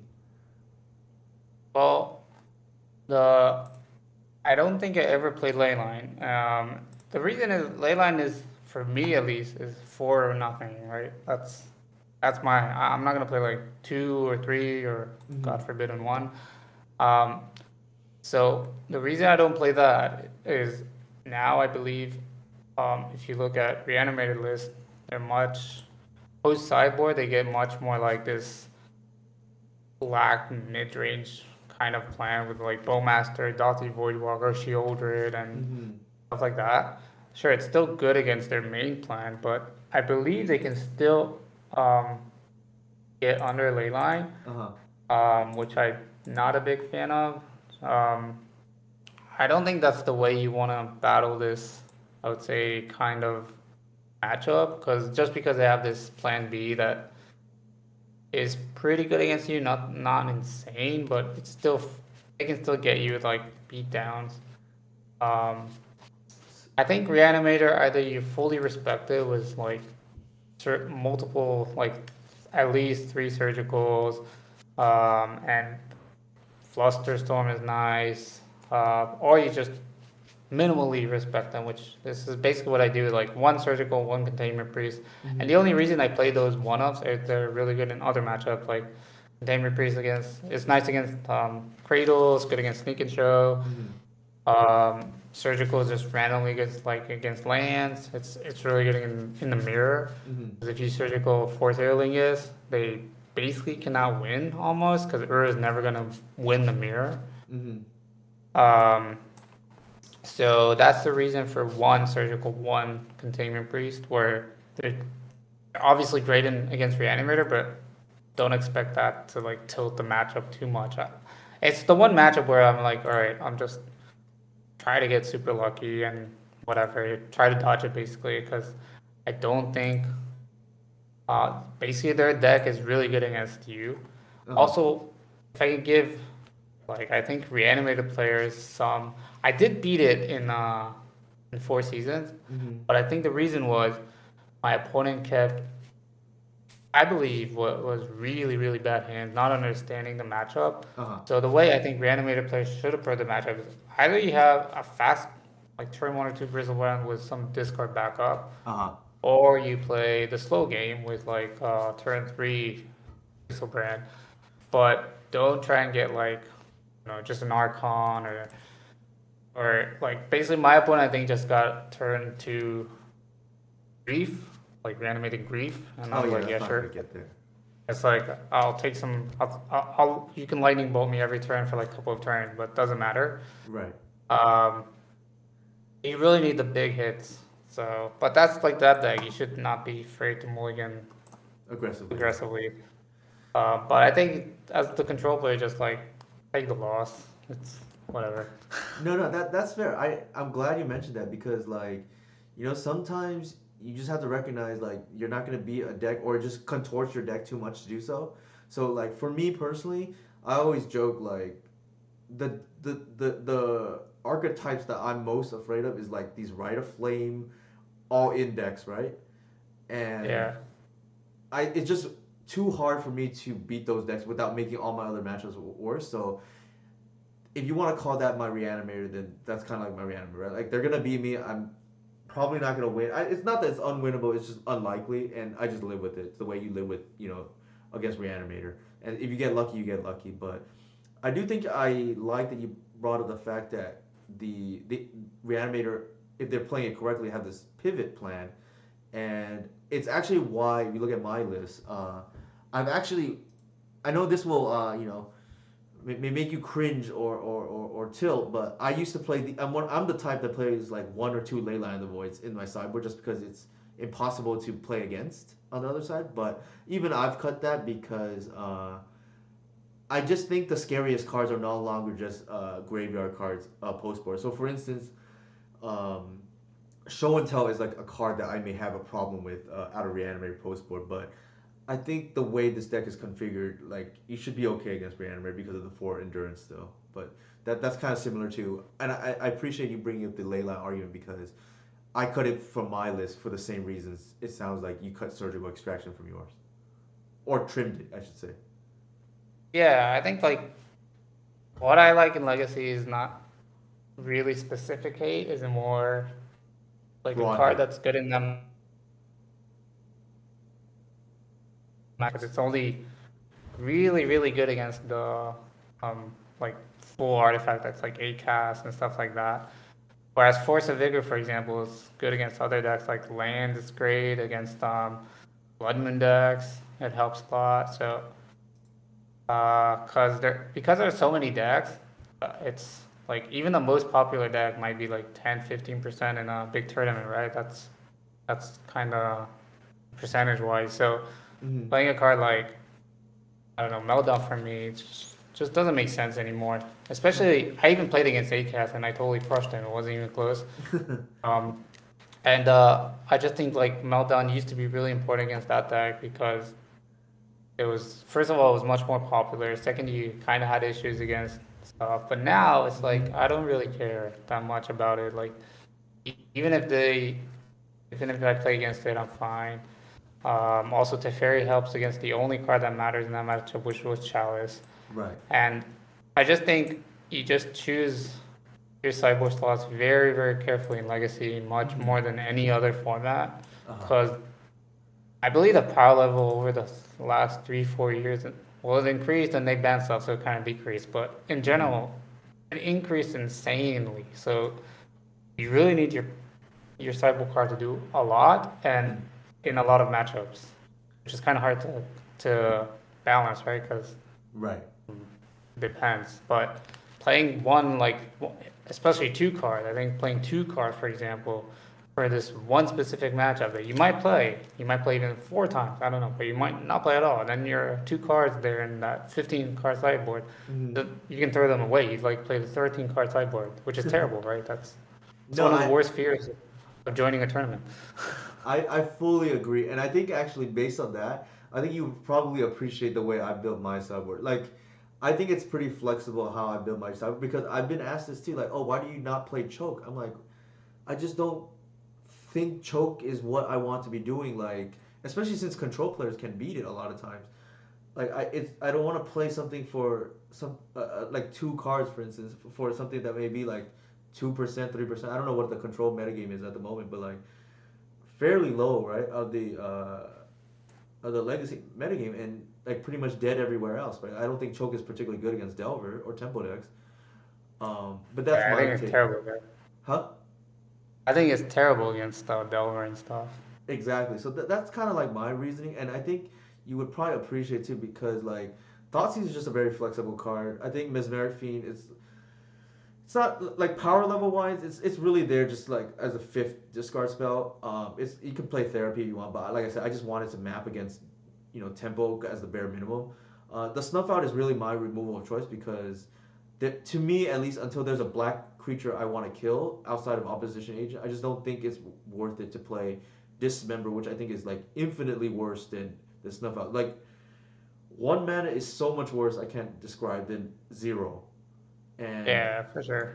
I think it's not even close. yeah, I don't think it's even close. And then the Terra Sunder, that slot has been just like anything that's flexible, I guess. And it so for the most part, same thing, right? Like the idea is all the cards come in against a lot of the matchups, and even here because I'm not a brainstorm deck, you see some of the cards are like pre-boarded, right? Like Collector Oof, Endurance, and then like even two removal spells and Snuff Out.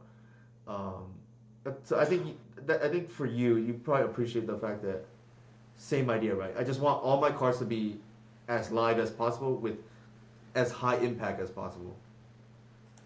Yeah, I think that's also the strength of playing a tutor deck, right? With like Mm-hmm. your whole deck is tutor box. You can play the one of main deck like Collector Roof and stuff, and that's This always card been the wins a lot strength of of these games, by kind the of way. decks. What? I was just saying, yeah, this main deck collective actually wins a lot of random games.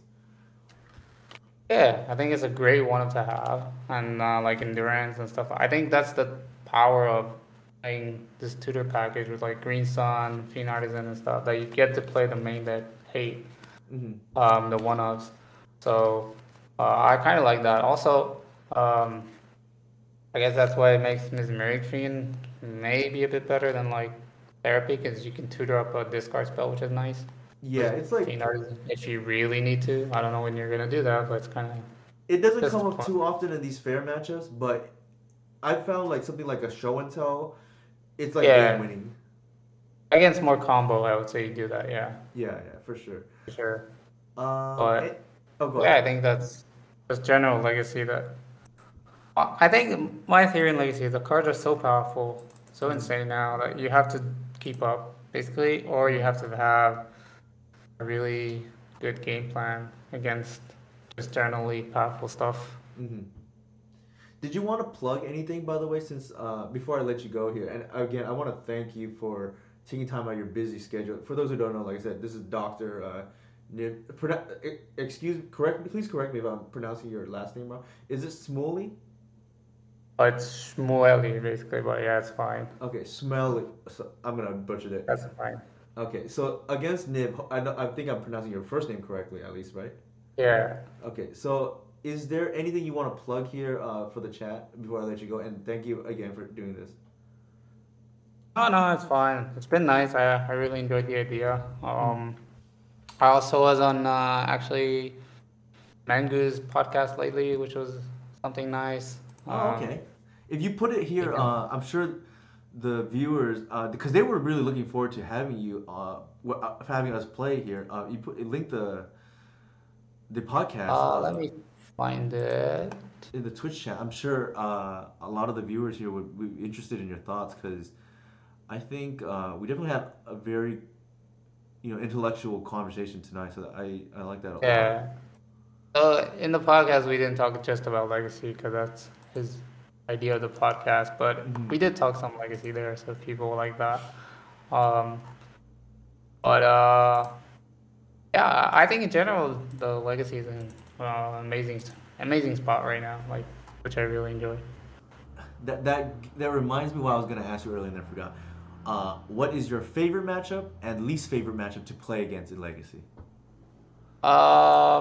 I think as in like, are you asking as in fun or as in my For fun, yeah. win percentage? Playing for fun. Sorry, that you Oh, enjoy playing against, and least enjoy playing against. um, Not necessarily win percentage, although that can matter. yeah, it's kind of hard to not take that into account. Uh, I personally like in general like the more interactive game. Even like against this like Cradle is it's nice because the game doesn't end like turn 1, 2, so we actually get to cast our spells and do stuff and like almost every turn matters, which is nice. You have to really think your stuff. They don't like playing as the decks where like, okay, is this 7 card or 6 card enough? Or if not, mulligan, and then the game ends in like 1 or 2 turns, which is kind of like, okay, whatever. Either way, sometimes I win, sometimes they win. So um, I really don't like that kind of. But that's in general in Magic. I don't like that. That's why Hmm. I never play those kind of decks like the all in decks or um, so I'm much more of an interactive game plan, which is why like not even just counters. That's why I like cards like Cable Therapy is probably one of my favorite cards, for example. Hmm. Um, so I would say any matchup where the interaction matters, like Hmm. against Blue Black and stuff like that. But Blue Black is a good matchup, so that's also a bit biased to say. Hmm.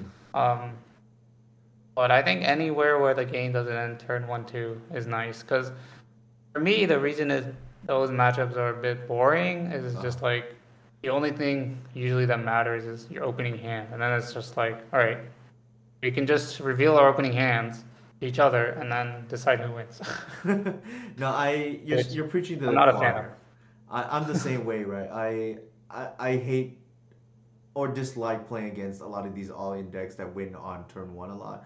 And it's actually why when people have asked, especially when I first started playing more Legacy, why do I have so much combo hate, right? Like I think actually the combo matchup for this deck is decent, and my explanation has always been I want I enjoy some of these longer games because I want to be rewarded or punished because I played well, or if my opponent outplayed me, then they deserve to win.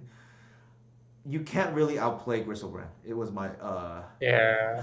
my logic. Well, also combos a wide spectrum, right? Like Doomsday and Sneak and Show, for example, are I think they're highly interactive Magic and really interesting games because they don't turn one you very rarely at least. It's super rare.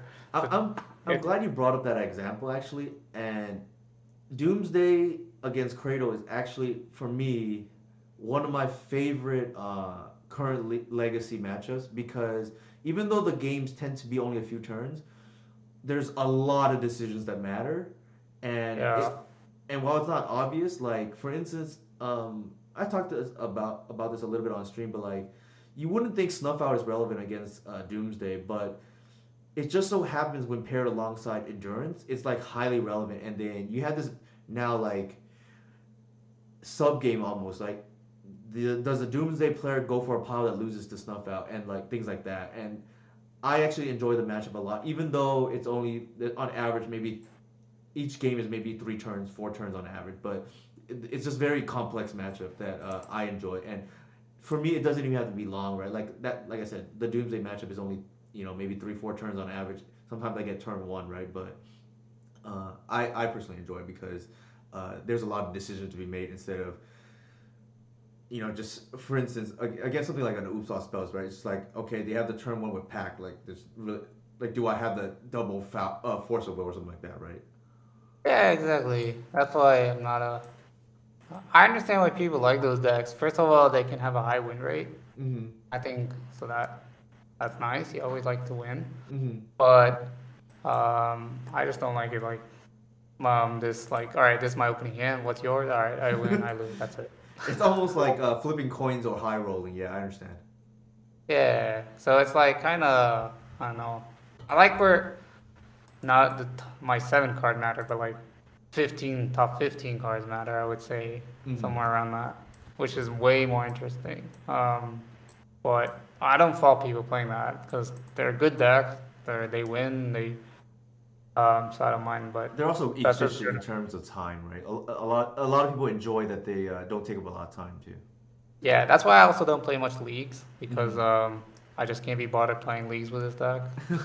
That's fair. Because Uh, with that it's long said, time. do you have a specific person you want me to raid? Oh, I don't know who's online. I see Well, respect the cat, but like yeah, we can rate him. That's the only person that.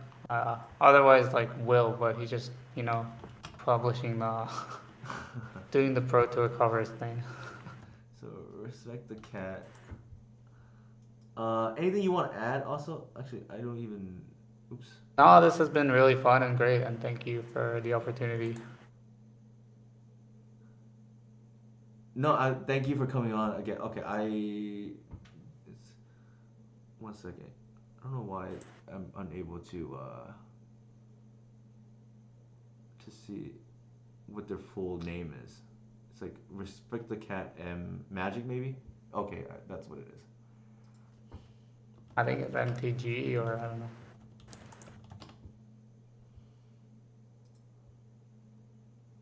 Oops.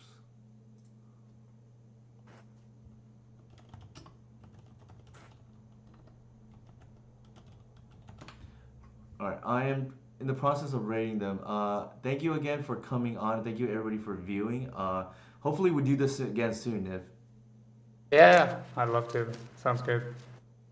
All right. We are officially now off stream.